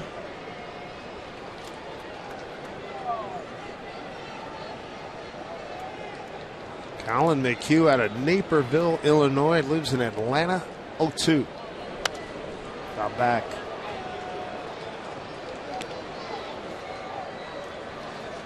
Just kind of changed it up too because he's going that high fastball, working the ladder, and then later in the game he's gone to his off-speed pitches now. Well, it's one of the few times he's missed his spot. They wanted to go back inside, and he left it up and out over the plate. 0-2. Swing and a miss. 11 strikeouts for Colin McHugh. Bidding for his first big league win after losing his first 8 decisions. 3-0 Houston.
Ball. Well, the Mariners on the short end here at home against the Astros. Colin McHugh has dominated them. 11 strikeouts through 6 innings, and Dominic Leone takes over now for Erasmo Ramirez. For Dominic, his 7th appearance on the year. ERA under 1. 9 2/3, 9 strikeouts. Opponents hitting just 182. Off of Dominic. You haven't seen him, Jay? I have not. But good fastball. He'll be 95, 96 miles an hour. Who doesn't? He can also sink it. Yeah, exactly. Good point. And he'll throw a hard slider up there. But he has pitched well, and from the time that he has shown up, he's been aggressive in the strike zone, going right after guys. I think that as you watch him pitch, you'll like the way he goes about his business. I didn't see much of him in spring training either, so I only saw him a few times. Yeah, so I'm shocked me when you read his name. I don't even know a lot about the kid, to be honest with you.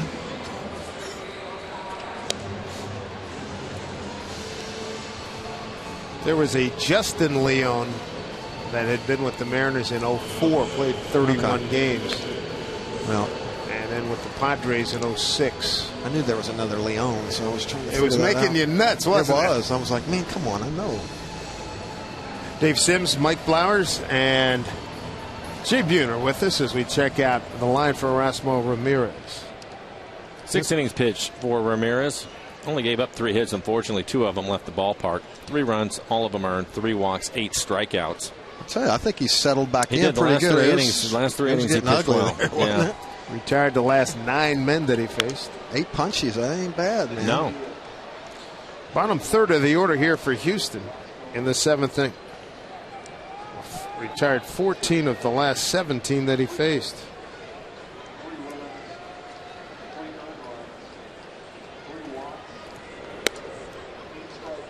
Carter with a big home run against Ramirez. 1 out in the 2nd.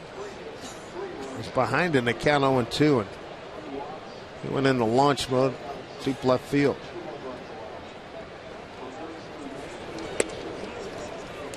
Did not go as they check it with Jeff Nelson. 2 balls, 1 strike. Carter, Dominguez, and VR, 7, 8, 9 here for Houston.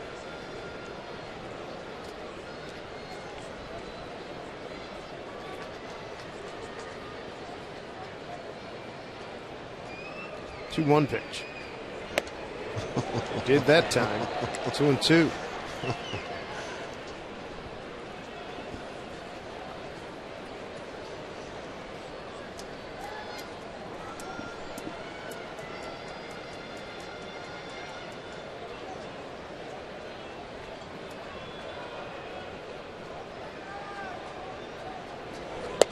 Strike 3 called. Good start for Leone. Let's check in with Angie Mente. Guys, thanks. It's our final Twitter Tuesday question of the night. We want to know the final score of tonight's game. Mariners, how many? Astros, how many? So what will the final score of tonight's game be? Use hashtag RootQ4 and tell us for your chance to win a Root Sports prize pack. Thank you to everybody who participated in today's edition of Twitter Tuesday. Make sure you follow us on Twitter for exclusive offers, giveaways, and the latest programming highlights. And don't forget to tune in on April 29th against the Yankees for the next chance for Twitter Tuesday. Guys. All right, Angie, thank you. Dominic Leone, good start here. He struck out Carter. Now he's got Dominguez. Matt 0 for 2.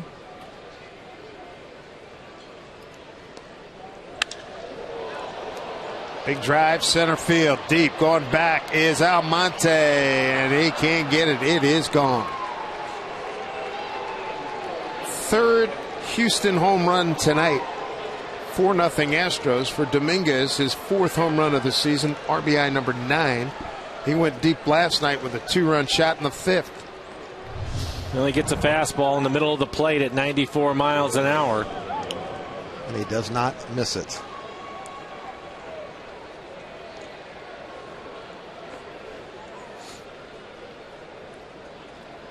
Give it a good ride.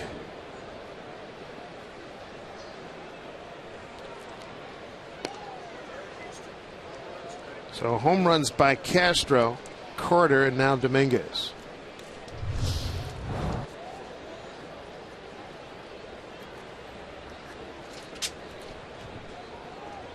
This is Jonathan VR. Cano can't get that one. A base hit to center field. And here is VR. As that thing gets bobbled out in center field, and VR's at second base. Single E8. We saw that last night. Almonte having an issue with the ground ball. A little peaky to see the big turn, big aggressive turn at first base.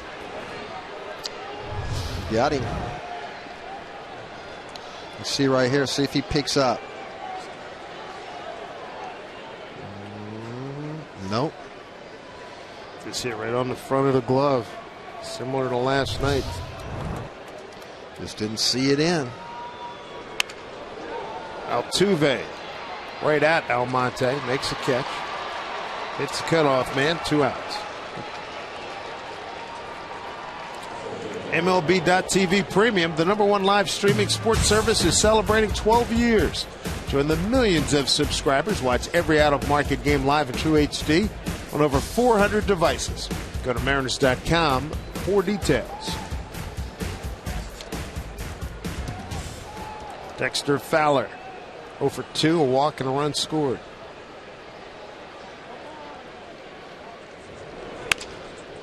Bounces one right to Cano.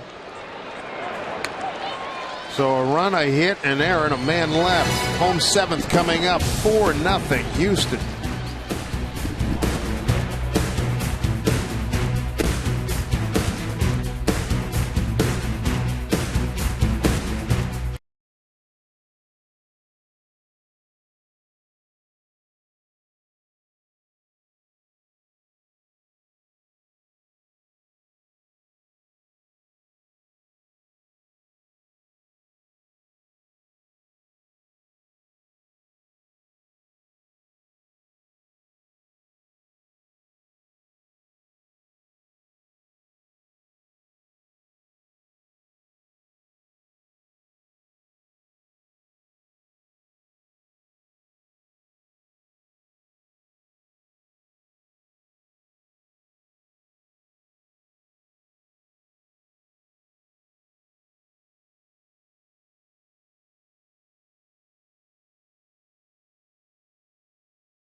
of imagination. What would you do if you won?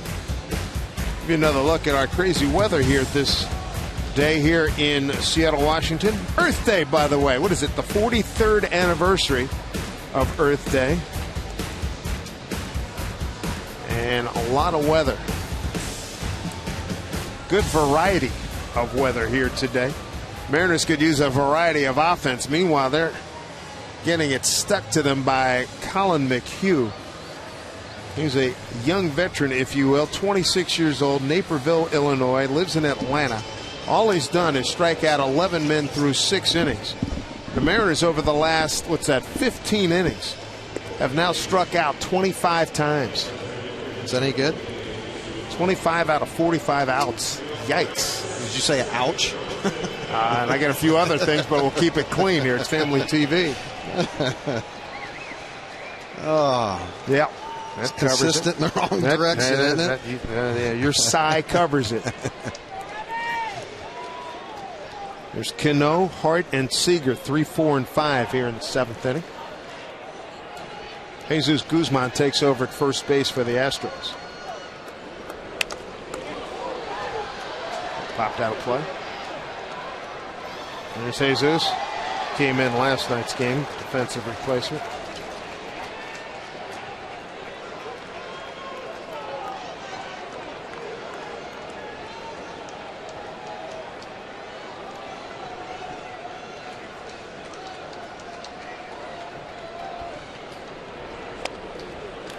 Pitch outside, 1-1. 11 strikeouts for McHugh. He has not walked anybody. He's given up 3 hits. No hits since a 1-out single by Cano back in the 4th.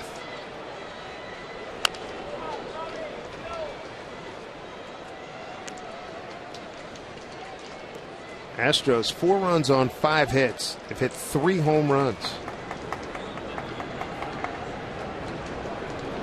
And the left-hander warming up, Raul Valdez.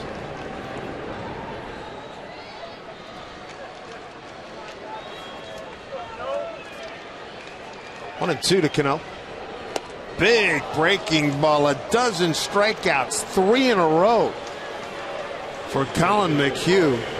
In fact, well, that is just remarkable. As we take a look at the Subway box score from Bossio's no-hitter back in 1993. What do you remember about that game? Look at Kaboom, 3 for 4, huh? What do I remember about it? Omar making the last play. Absolutely. I still can't believe he used his bare hand on a ball over the mound as Boz was sitting there with everything on the line. And take a look at Boz. Boz thinks this is a hit as it's a chopper over his head. He'll just drop his head. He thinks it's over with, and here comes Omar. That's a great play. Laughing the whole way. Up the middle. Corey Hart thrown out by Altuve. Quick 2 outs in the 7th. Oh, pitching change, huh? There's your pitch count. Yep. Well, Bo Porter said he wanted guys with big league experience who were not afraid. Well, this kid came out unafraid and struck out 12, and he's in line to get his first major league win after losing his first 8 decisions. What a performance by Colin McHugh, filling in for the injured Scott Feldman. 4-0 Houston.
wireless restrictions. Bo Porter wanted experience, a little bit of experience he got from Colin McHugh. All he got was dominance tonight. This is one of the better debuts I think I've seen. His first start of the year as he goes after the Mariners. Had a good fastball tonight. At times he was 94 miles an hour, and his curveball 73. And he was mixing up speeds. Also had a cutter and a slider. And everything working. 12 strikeouts for McHugh. It should be McKay. He wouldn't argue with you. He's going to get a chance to go back out another time. What a performance. 6 2/3, just 3 hits, 12 strikeouts. Didn't walk a batter. That is really impressive. That is I think he'd have been a impressive. little bit nervous, but he had command of the strike zone. Good curveball. It was funny, too. He was throwing the first half, it was all fastballs, and then about the 4th inning, he changed it up and went to the slow and slower. So Valdez with a breaking ball misses. He made his 2014 debut Friday night at Oakland, allowed a run, a hit, 2 walks in 2/3 of an inning, struck out 1. Called up from AAA Oklahoma City on Thursday. Astros got a lot of debuters this year, huh?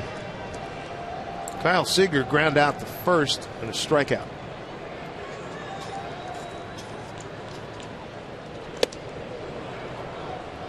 Two and two.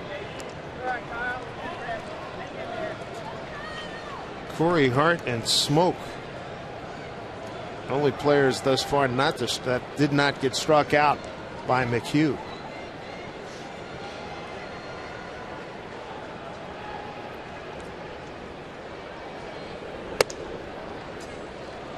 Full count to Seager.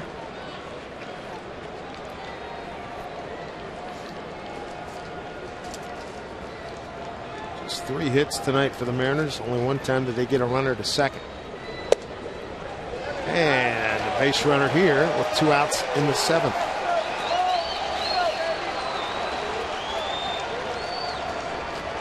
And I'll bring up Smoke. A man aboard. First time Mariner has reached via the walk. Well, I could take that walk. A little thunder right here and get him right back in the ball game. Take a right-hander for the Astros getting loose, Anthony Bass.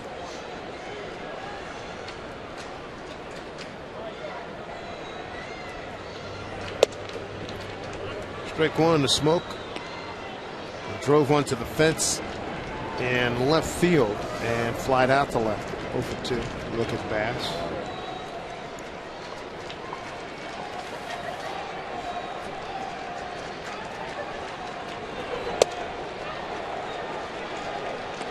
Check his swing, 1-1.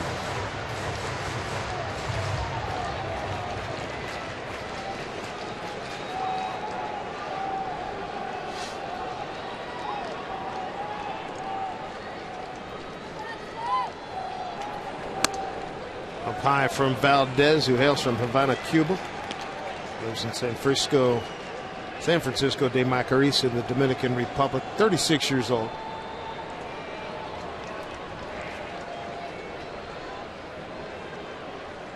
Was claimed off of waivers from Philadelphia last October.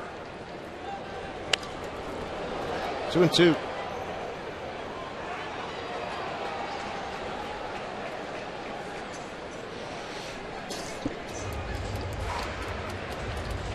Justin can hit a line drive right at the second base umpire, and it will go all the way to the wall. Easy. They have the shift on again. Everybody swung around to the left side on the infield, and then a big gap in right center. Especially now with 2 strikes, you should be thinking that way anyway. Yeah, look at all that room.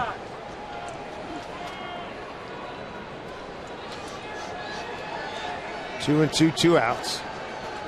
Seager at first. Pitch from Valdez.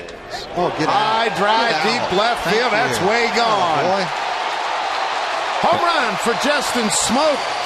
it's a big walk right That's there. even better. Yeah. There's your gap right there. Right there. Off the stairwell. Gap in the steps. So Smoke with a home run. That's his first home run from the right side. Got it on a 2-2 count. Mariners back in this ballgame.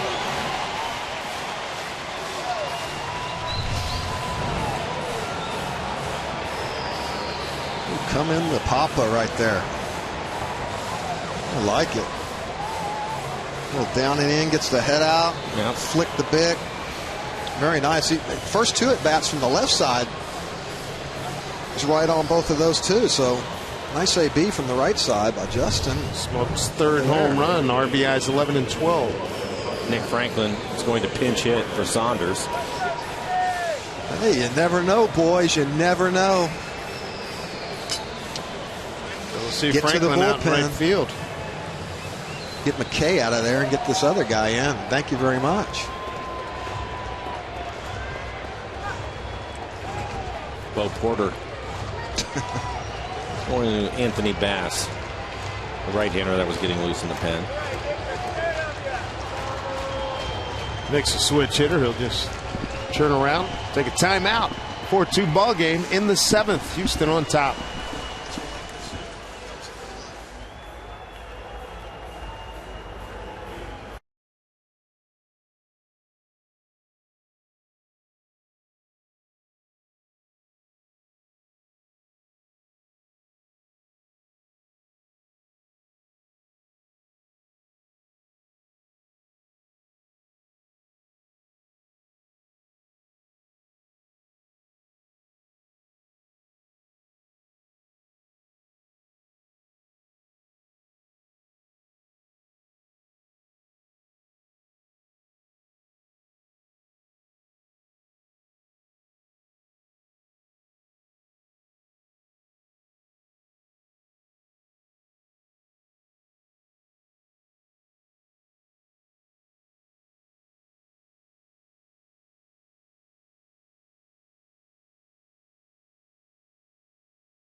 Good look inside the control room there. Here at Root Sports, 4-2, Houston on top. 2-run homer by Justin Smoke. Cranking up the interest here. A cold night at Safeco Field. Nick Franklin's going to pinch hit for Michael Saunders. He'll face Anthony Bass. 8th appearance for Bass, 2.79 ERA. Couple of strikeouts, 2 walks. Opponent's hitting just 167. He has not given up a home run this year. I like it. Way to jinx him. I know. Keep it going.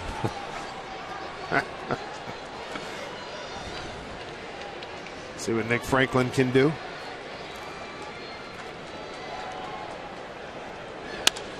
Bouncing ball to the shortstop VR.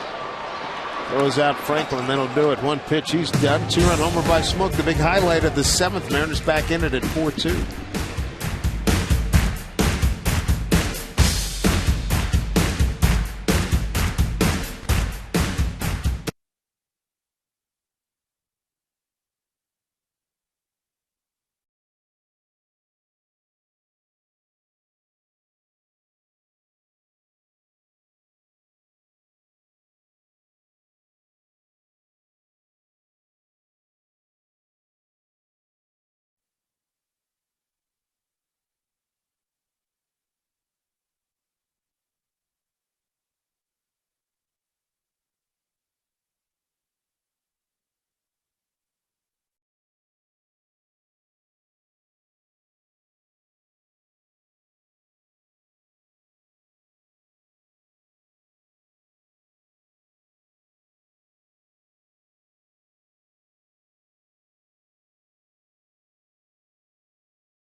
Of Justin Smoke's bat. Hi, everybody. Angie Mentink here with you. We asked you to send in your fan photos, brought to you by AT&T, and you have done so. Our first photo comes from Danae, and Danae is with her friend at the ball game tonight. Fantastic photo there. It looks like around left field. I'm getting everything backwards tonight. Dylan comes to the game early, brings his glove, and heads home with a few baseballs from batting practice. I'll say, nice job. And Brett enjoying his birthday at the game. His son Ethan selected for the pop fly contest before the game. I think that means that Dad took part as well. It's usually a team thing.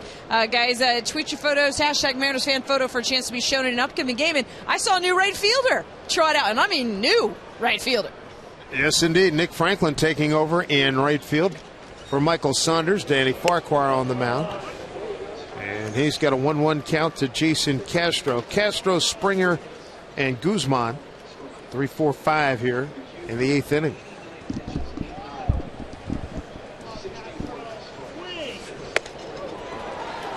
Castro swings through. 2-run homer for Jason. A walk and a fly to left.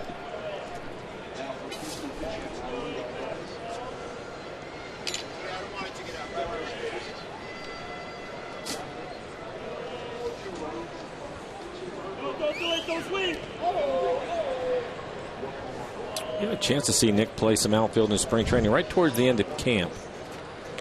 And I liked the thought that he was the one that went to the coaching staff and asked to play a little bit out there. Smart. Yep. Let's face it. You're not. I mean, might not be the team that you get an opportunity with. You know, I mean, there's a lot of teams out there with scouts watching. He might get a chance to get traded, go play somewhere else, and what a luxury. Off the glove of Seager with a really good effort. On with a base hit is Castro, his second hit this evening. Well, and the other thing, too, Jay, is it creates more opportunities for you here. Exactly. You can play some different positions. And you take a look at Kyle diving to his backhand side right off the end of the glove. But I thought it was smart. Young kid taking charge. I like that. I saw him earlier today. He was out with Andy Van Slyke early, catching fly balls out in left field up against the fence, working on some things out there. Timing their steps along the warning track. Yeah, getting a feel for it. Learning angles. But what a luxury for your manager to have, too, that you got a kid now that can play. He's going to have a bag. I told him today after BP, you're going to have a bag with like you. Yeah. Carrying all those different gloves. Man of many gloves. Play third, play short, he can play second, he can play anywhere in the outfield probably now. And he's a switch hitter. Switch hitter. Great asset. Got some thunder. Plays with an attitude, which I like. I never played the outfield till I was in the big leagues. Do you remember what you told me the first time I went out there? Back it up, Chopper. 2 steps from the warning track and go. Stand right in front of the warning track. If it's over your head, you're going to catch it anyway. It's not your fault, buddy. Exactly. Solid advice, man. Well, it was. Junior, you got everything.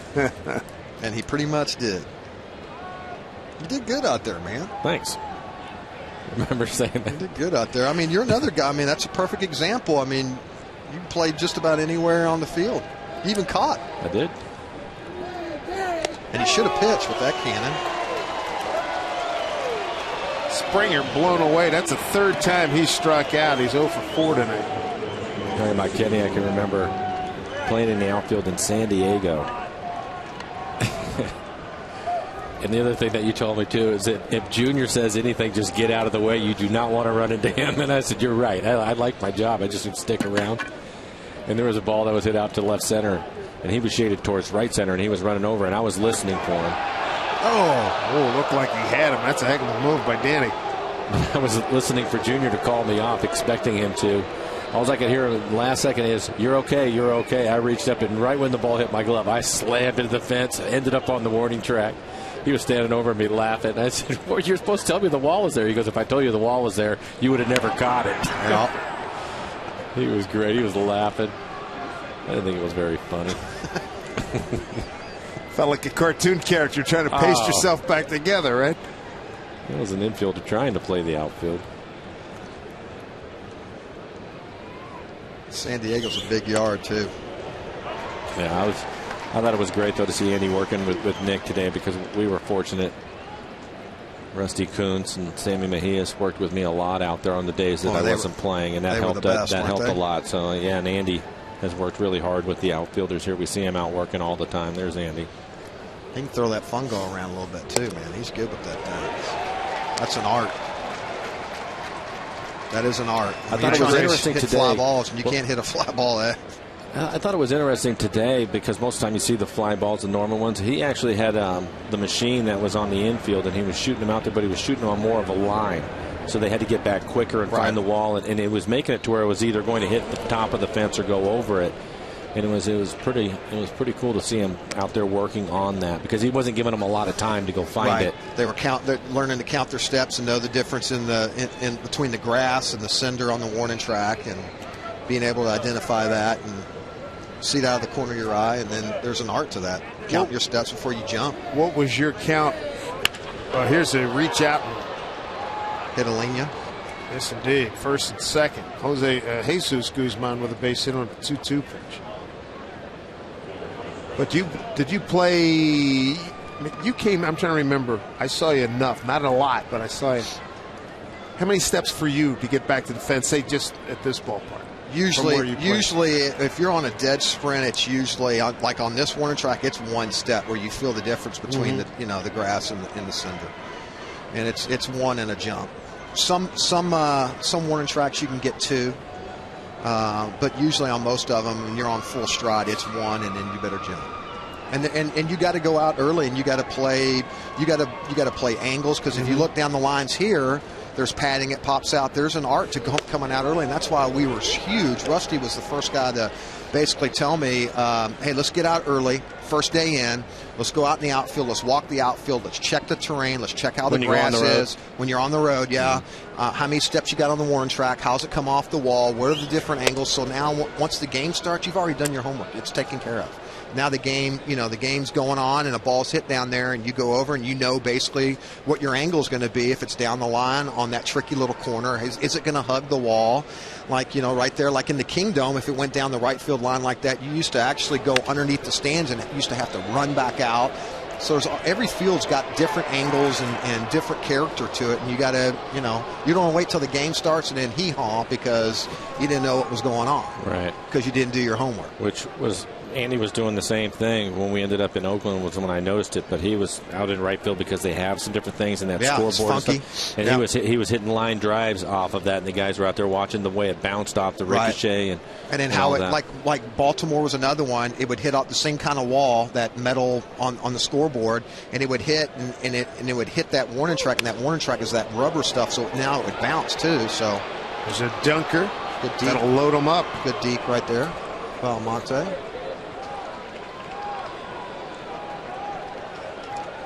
But yeah, I mean that's all part of getting out and getting your homework in, putting the extra work in. And what do you want to do? I mean, how long can you sleep? We used to love to get out to the yard early and do all that stuff. Get out early, the early BP, check all that out. I mean, Anaheim, the grass out there. I mean, it's that funky ball goes in the outfield. It does that snaky wobble, and I mean, it's almost like a safety catch. You can't afford to be aggressive at that ballpark. And as a third base coach, you can be aggressive with your runners because consequently he knows that. So there's a lot of those little things that it's not just the player that's doing his homework, but the third base coach and the opposing team. You can use that to your advantage. So where the sun is, the first couple innings even on a night game. Sometimes a lot of these ballparks, as the sun goes down, there's a gap in between, and you got to be aware of that. Get that little sliver of light, and that can mess you up. Yeah, it can really jump out and get you. One out, bases loaded. Carter takes ball one. Carter with an RBI in a bases loaded situation. Sack fly. Oof. 1-1. Carter with a monster home run, 0-2 pitch, one out in the second. Since then, he's fouled out the smoke and struck out looking. Some hot water here for Farquhar. Bases loaded, one out. Nice. Oh, boy.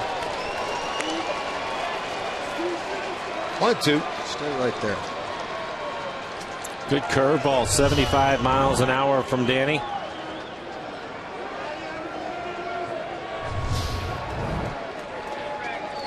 1-2. Nice alert play by Zunino. Infield hit by Castro. Springer strikes out. Guzman single to center. Presley single to center. Now 2-2 to Carter. That is the thing about Zunino. He's gonna take a beating through the course of the year because he's not afraid to give up his body, is he? No. It's a rifle shot. I'll move up 90 feet. Lead goes to 5-2. Chris Carter, second RBI tonight, 4th of the season. And they're hitting Danny Farquhar. A jam piece, just enough to get it in.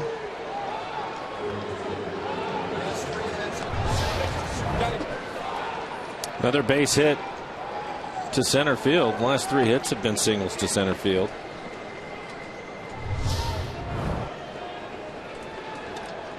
Down the middle again. 4 hits this inning. 1 out. Base is still loaded for Matt Dominguez. Strike 1.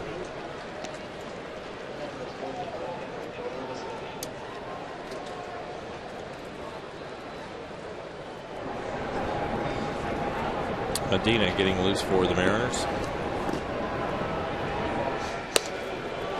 Good pitch by Danny to get ahead 0-2. A good cut fastball. Ramirez started 6 innings, 3 hits, 3 runs all earned, 3 walks, 8 Ks. Leon went an inning, 2 hits and a run. And now Farquhar.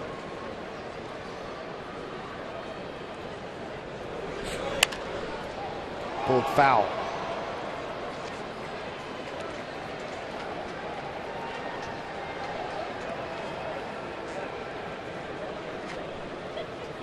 Oakland leads Texas 4-3.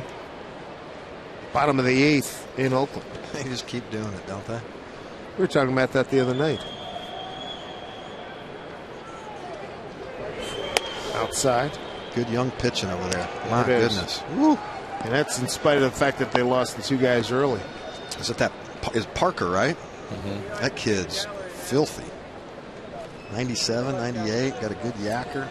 Curveball. Ooh. I like that kid. 1-2 with the bases loaded.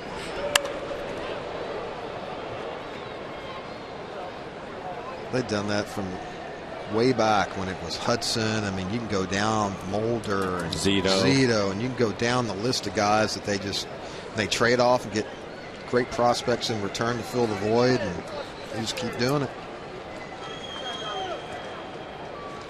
A lot like Atlanta. Ooh, almost. 2-2. Almost got him fishing. That's his best stop yet tonight, Mike Zunino. Saved a run. 5 runs, 9 hits, and an error for Houston. 2 runs, 4 hits, and an error for the Mariners. 2-run homer by Smoke got him on the board in the 7th.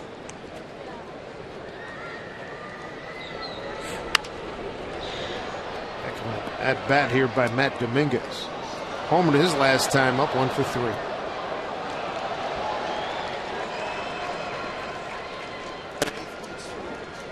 Got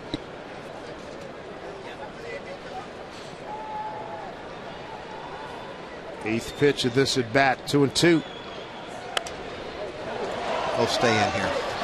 Zunino has it measured, makes the play. Big out.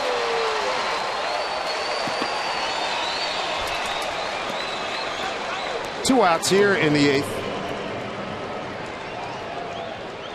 7th man coming to the plate, Jonathan Villar, switch hitting shortstop.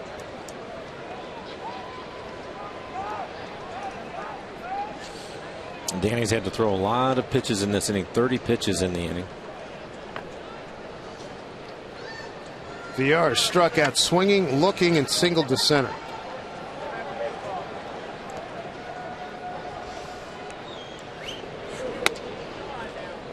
Well, 1.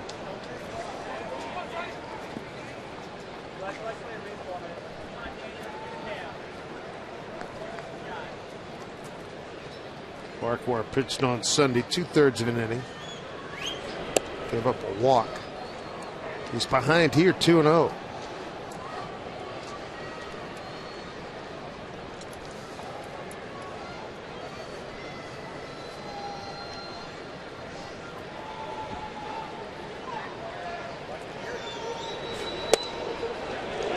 Oakland made it 2-1.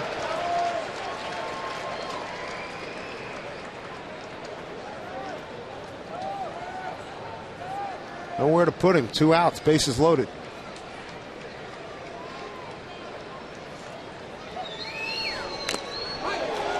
Two and two as that one's fouled.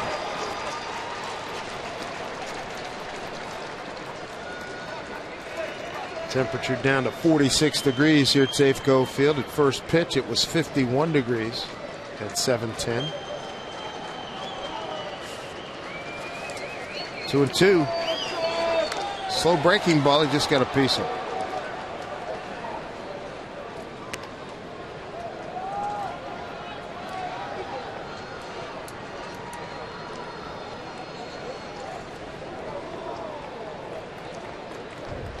Bases loaded in a 2-2 count to VR. Astros fans wearing old school garb. And we'll see those uniforms on May 24th in the Astros' second trip here. Full count, Farquhar. Thought he had a strikeout. Instead, he's got a full count. At May 24th get together, turn back the clock now. Altuve, the shortside, the second baseman, beg your pardon, is on deck. 3-2 pitch. Comebacker. And that'll do it. They get a run on the Chris Carter single and leave the bases loaded. Work to do for the Mariners, who trail 5-2. Coming up in the home 8th inning. Here at Safeco Field, Mike Zunino, Brad Miller, and Abraham Almonte.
When you join us for the first midweek Mariners matinee of the season, it's tomorrow afternoon against the Astros, 12:40 start time. Get a ticket, a hot dog, and a Pepsi for each member of the family for as low as $15. It's all part of Safeco Insurance Grand Slam Family Package Day here at Safeco Field. Get your tickets at Mariners.com. Mariners down 3. Here's Mike Zunino to lead it off against Anthony Bass. Bass threw one pitch and got Franklin to ground out the shortstop to end the 7th inning. Third pitcher tonight for Houston. Big story, Colin McHugh, 6 2/3 of 12 strikeout ball. No runs on 3 hits.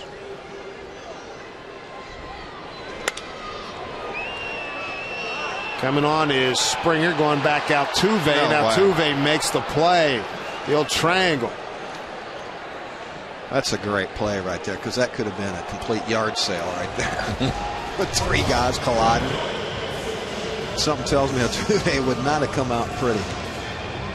Nice play.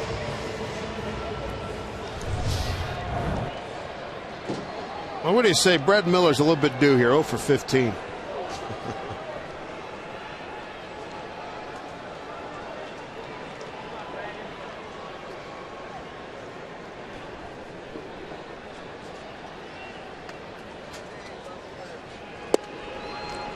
Strike one to Brett, struck out and fouled out today.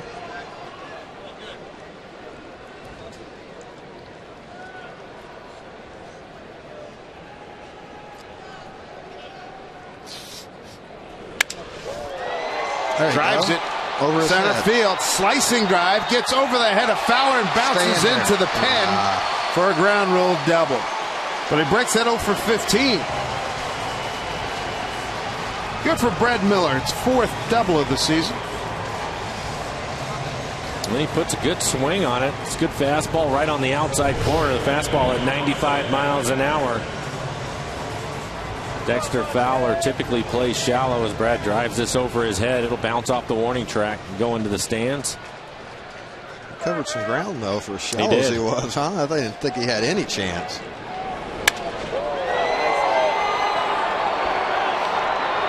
That's a screamer there. Good work by Brad Miller. Ball's leaned on. It's a good sound, isn't it? Yes, it is. 5th. Mariner hit. Here's Almonte.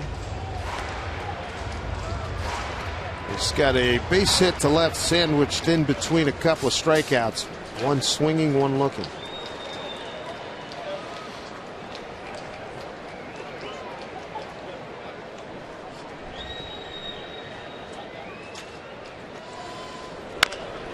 Pulled foul. 0-2.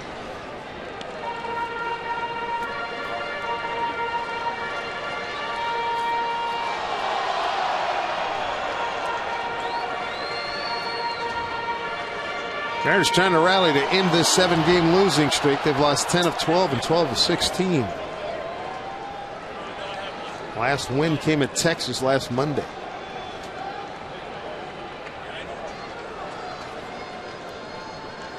Almonte in an 0-2 hole.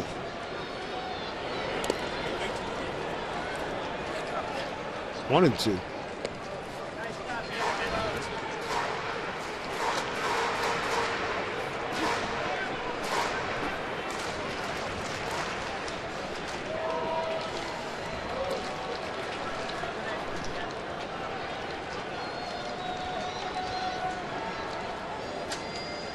Bass taking his time. He's out of Dearborn, Michigan. Lives in Trenton, Michigan.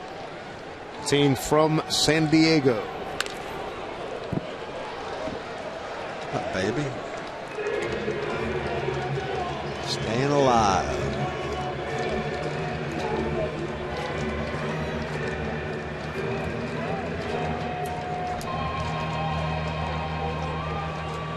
Two runs on 5 hits and an error for the Mariners. Out of room for Almonte in the right center field gap.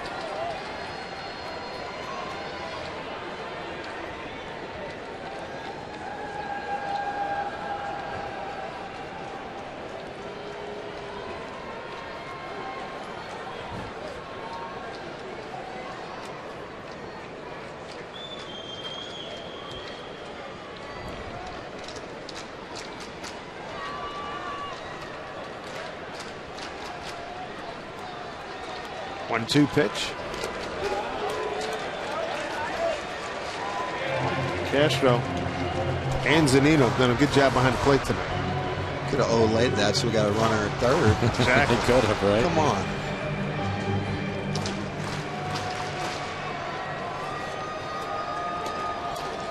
There's Mike. Got a 2-2 count on Almonte.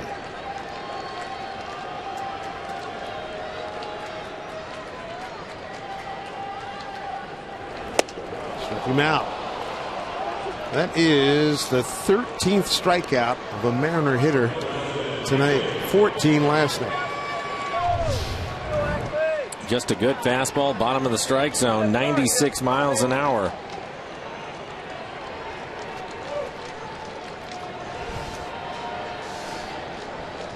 Amazing what a pitch inside can do, isn't it?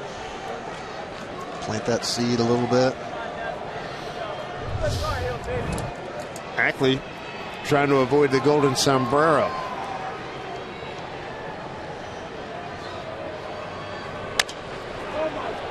He will, but he's thrown out by the pitcher Bass. Mariners lead Leave a man aboard. Miller with a one-out double is stranded there. 5-2 Astros.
Sure, the Mariners have, their natural rivals, the San Diego Padres, but the Yankees and the Red Sox, this is a heated rivalry, and tonight it takes another twist.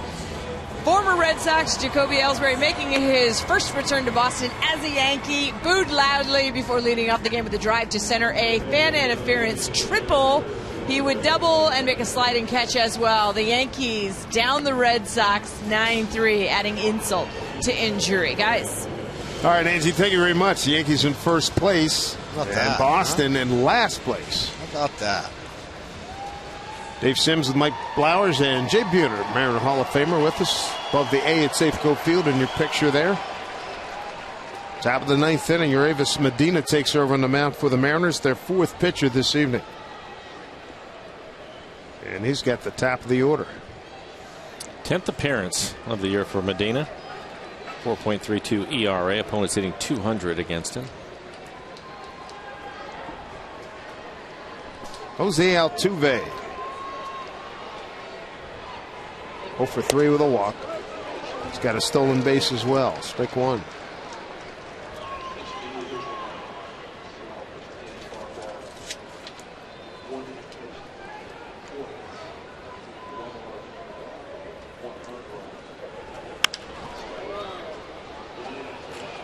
Medina 0-2 to Altuve. Trying to keep it right here at 5-2. Mariners will have Cano, Hart, and Seager 3-4-5 in a home ninth.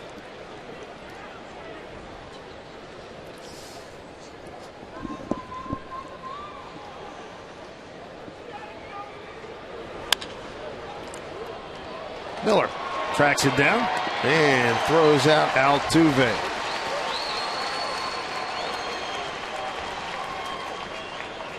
I'll bring up Dexter Fowler. 10,466 on hand here at Safeco Field tonight. Josh Fields warming up. We saw him last night close out the ninth inning, striking out the side. He was throwing hard last night, 96 miles an hour. –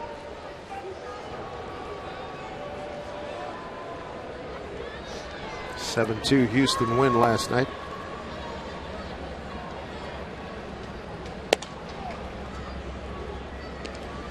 Fowler walking, a run scored in the first, strikeout in the third, then 2 groundouts. 0 for 3.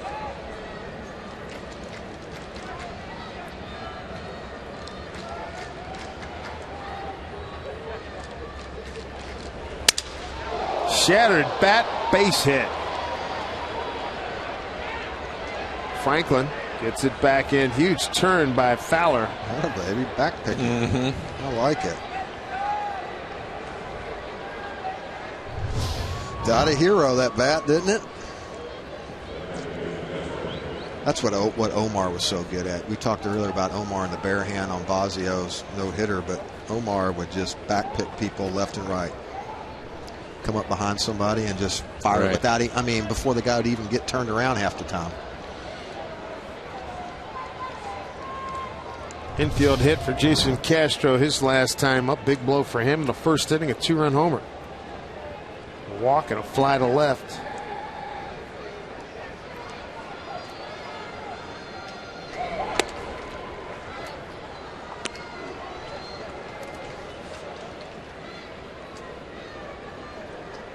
Mariners got their runs in the 7th inning.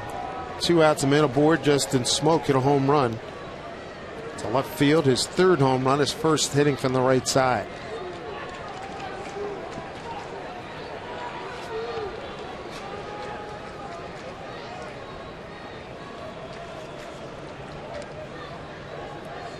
That hit by Fowler, Houston's 10th base hit.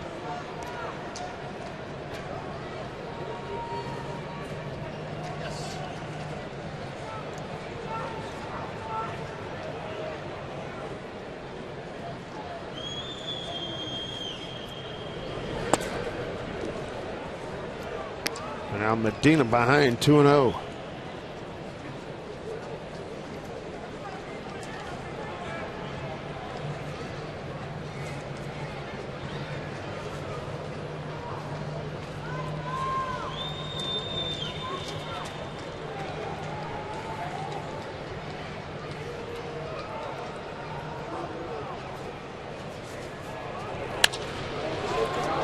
Fly ball left center field. Ackley going back. He's there. 2 outs.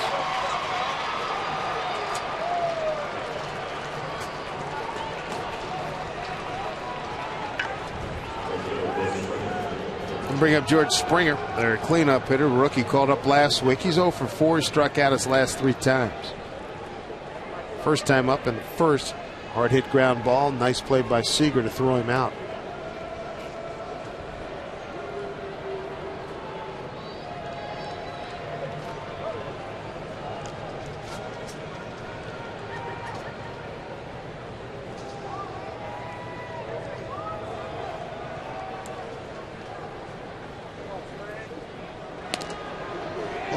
Handcuff Smoke. Threw it over there at around 95 miles an hour.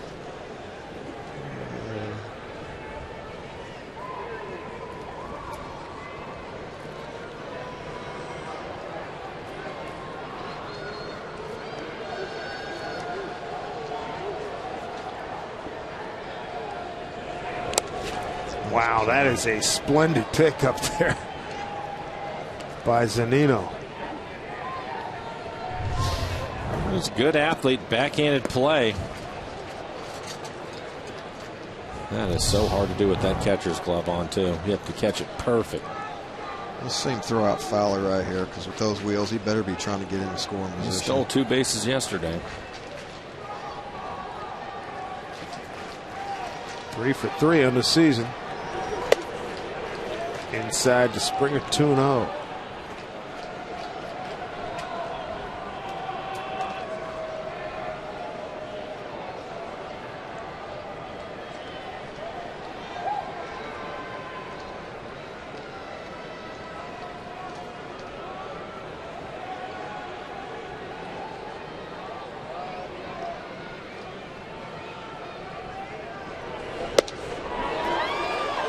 Didn't go. 3-0 count.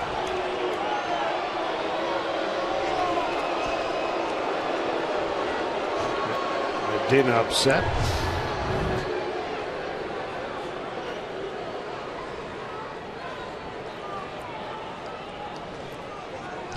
That shocks me too with the rookie at the plate. They didn't call it. Yeah, I'm not saying that. I mean, they pretty much call every check swing anymore, don't they?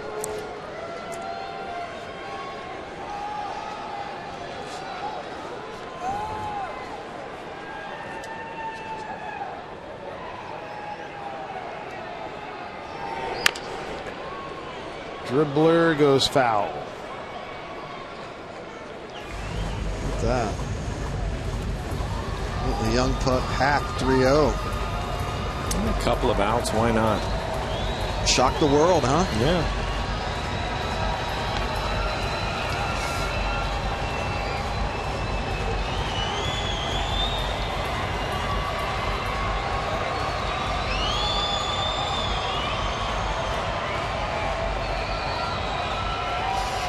Three-one count here to young George Springer. 0 for 4 tonight. Fowler at first with 2 outs.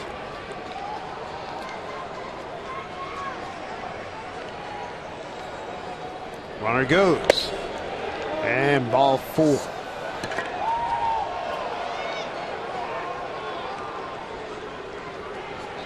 So Medina walks Springer.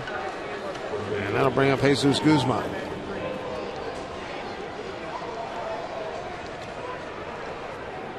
Guzman with a bloop single to center in the 8th.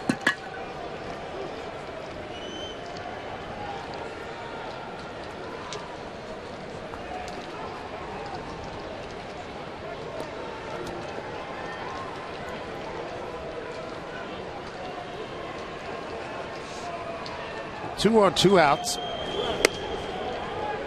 Ball 1.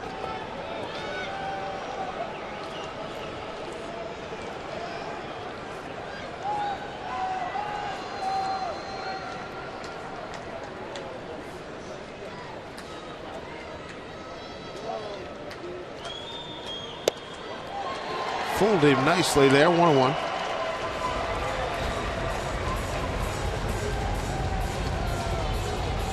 Houston's hit 3 home runs tonight. Castro, Carter, and Dominguez. The other run driven in by Carter with his 8th inning single. Went back to it, 1-2.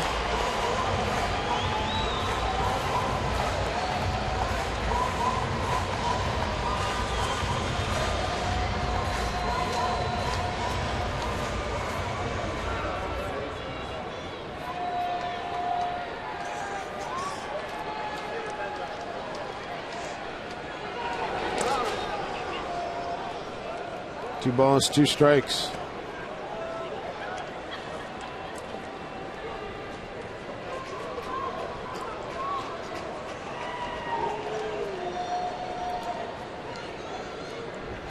Guzman, the 5th hitter here in the 9th inning.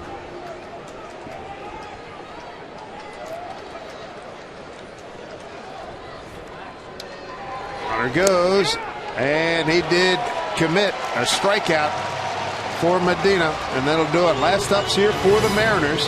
Bottom of the 9th coming up in a 5-2 Astros lead. Robinson Cano will lead it off, followed by Corey Hart and Kyle Seager. Come on back.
Tree, proud to make a donation to Mariners Care for every Mariners win.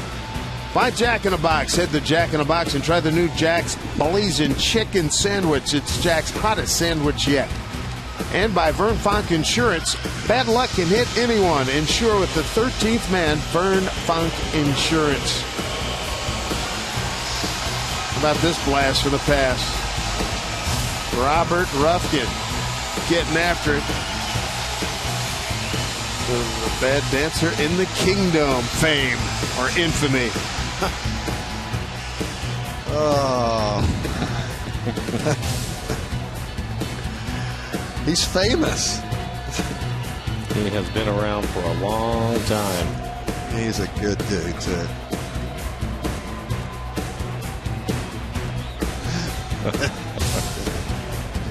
You do that. There's no way I could get up there and do that. No. I'd probably blow out trying to do that right there, too. When he goes underneath the rails back and forth. Really? There's Josh Fields. Man down. Medic! There Medic! would be a man down. Josh Fields pitching to Cano. Fields struck out the side last night in the 9th in a 7-2 Houston win. Let's see him turn around a fastball. Come on, cheat like a big dog right here and buggy whip something. 9th appearance for Fields. 2.25 ERA. 10 strikeouts over the 8 innings that he has worked. Well, his average is 143.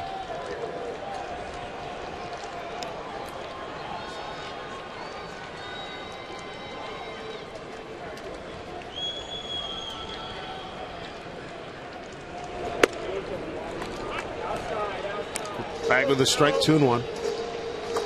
Cano struck out in the first, single to left in the fourth, struck out in the 7th. 13 strikeouts tonight of the Mariners by Houston pitching, 14 last night.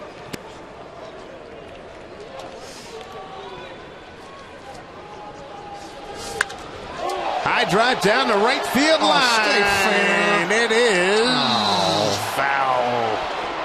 Game of inches. Do it again. Cano looking for his first Safeco Field home run as a Mariner. Gets an off-speed pitch. Barrel out in front of it. He was leaning a little bit too. Yes, he was. Yeah, trying to keep it fair. Just a smidge out in front. 2-2.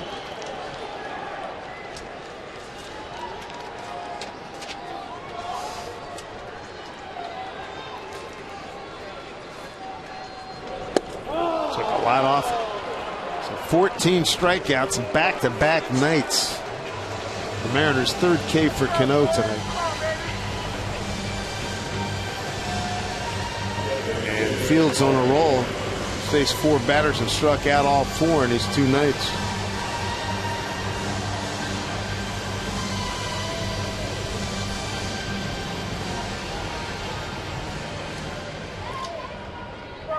There's Corey Hart. 1 for 3. Base hit coming in the second, leading off. Base hit to left, tried to stretch it into a double, and Presley threw him out.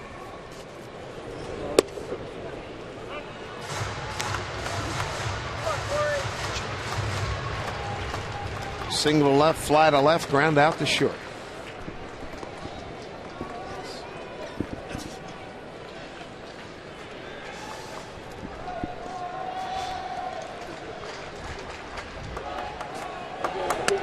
Way upstairs. Think of a save by Cashner, 1-1.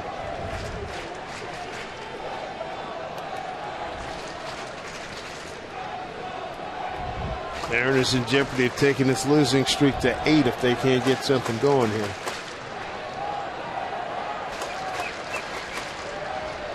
Shift on against Hart.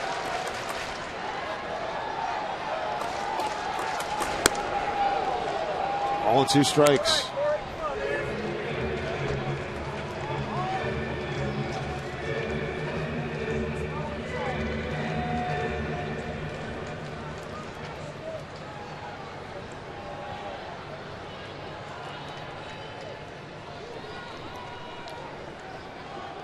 Fields is ready. The 1-2 to Hart. Out back.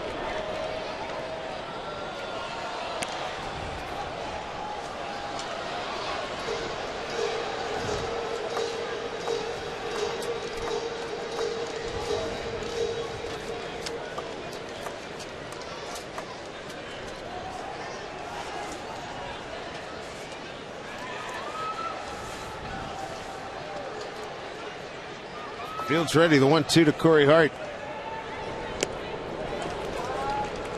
Bounced it up there for 2 balls, 2 strikes.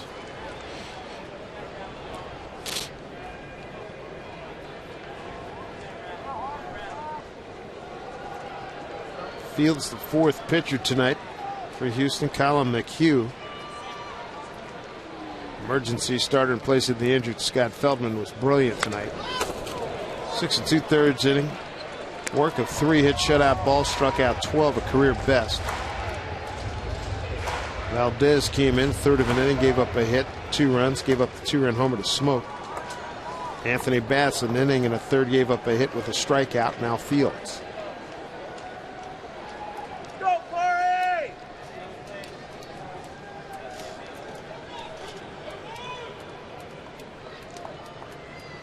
2-2. The center field, Fowler giving chase, going back, makes the catch. 2 outs.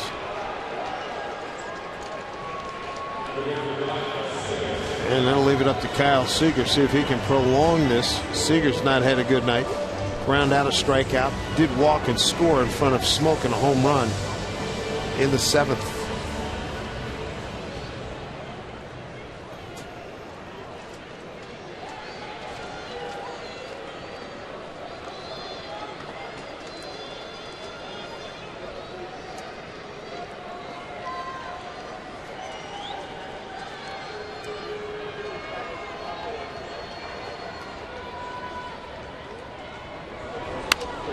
Strike 1 to Kyle.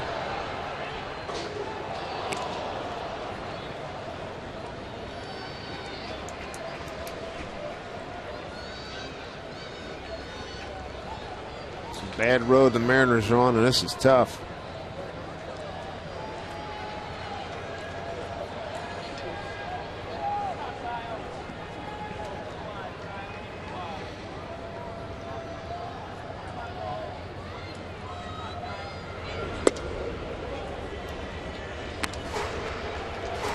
To Seager.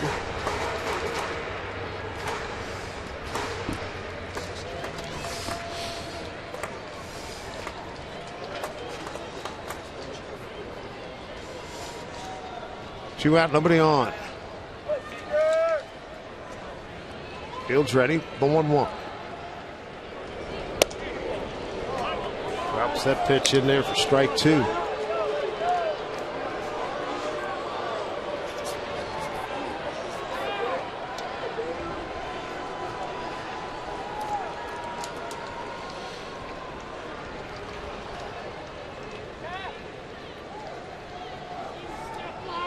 Ball at 2 strikes, 2 outs, nobody off.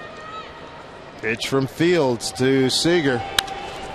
Down to the first baseman. Guzman takes it to the bag, and that'll do it. Houston wins at 5-2. Mariners have lost 8 consecutive ball games, 11 of 13, 13 of 17, and now they're only a half game out of last place as Houston takes the first 2 ball games. And Jay, there's nothing else you can do other than come right back in a day game tomorrow and try to find a way to score some runs.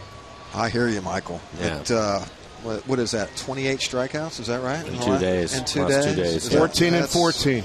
28 Ks. You're going to have to move the ball forward, boys, as you know. Put the ball in play, something can happen. So good to see you guys. Sorry I was a schlep rock. Pleasure, Jay. You were not the good luck charm this time not around, tonight. buddy. But your presence was enjoyed. I just got to say good luck. Good luck, boys. All right, big boy. Take it easy. We continue our Mariner programming with the postgame show. Brad Adam and Dave Valley. All right, gentlemen, thank you. Astros win at 5-2. They celebrate once again. That is now 6 straight wins here at Safeco Field against the Mariners. And those guys touched on, I thought Jay Buhner would maybe turn things around a little bit, bring some luck, help us out a little bit. Did I hear him say he's leaving? He's not leaving. He's still on the show. He's scheduled. I mean, I got it. He better not leave the building. I got it in writing. He's coming on. Hey, right now let's talk about how the Astros got it done tonight once again. Our Bruce Titus Automotive Group game summary recap. We'll see how it's done. They got going early. Castro against Ramirez, opposite field. It did happen fast. Erasmo was struggling with what he has been struggling with in his last 3 starts, and that's location. That pitch to Castro right down the heart of the plate. Oh, missed there. Carter, his first home run. This one, a monster shot, upper tank to left. That made it 3-0 after 2. Erasmo would settle down to the 7th inning. Dominguez strong, dead center. This young man took Felix deep last night into the bullpen. This time he goes right center field, showing some good power to the opposite way. That's off Leon, and then Justin Smoke getting it down to the bottom of the 7th. Smokinade is showing a little bit of life for the Mariners as he drives a 2-run home run after Kyle Seager had walked and was on first base. All right, now it's 4-2. We're rolling, right? Well, 8th inning, Carter again. This one a good AB, bases loaded. Signals up the middle against Danny Farquhar. That one played the game's final run, 5-2 Astros. Now, Erasmo Ramirez, we talked about 2 home runs the first 2 innings, but then really settled down. You look at this as a whole, just 3 hits through 6. That's not a bad line. It's really not, but the way the Mariners are struggling offensively, 3 runs almost seem insurmountable at this point. But overall, you'd love to see him get off to a good start right there, but to put up those 3 spots with the way the Mariners offense is going right now, it's tough for them to come back. But overall, I thought it was a good performance by Erasmo, but I can still hear Dick Williams, one of my former managers, telling me, David, it's a 9-inning game. No, how does he say it? It's a 9-inning game. 9-inning game. 8 strikeouts for Erasmo, which was a season high, but he does take the loss, and he falls now to 1-3. All right, we're just getting started here on our post-game show. Oh, well, we'll allow that. Allow the baby to sleep. Don't wake up the baby, but everybody else stay up. Astros win it. More to come from Root Sports.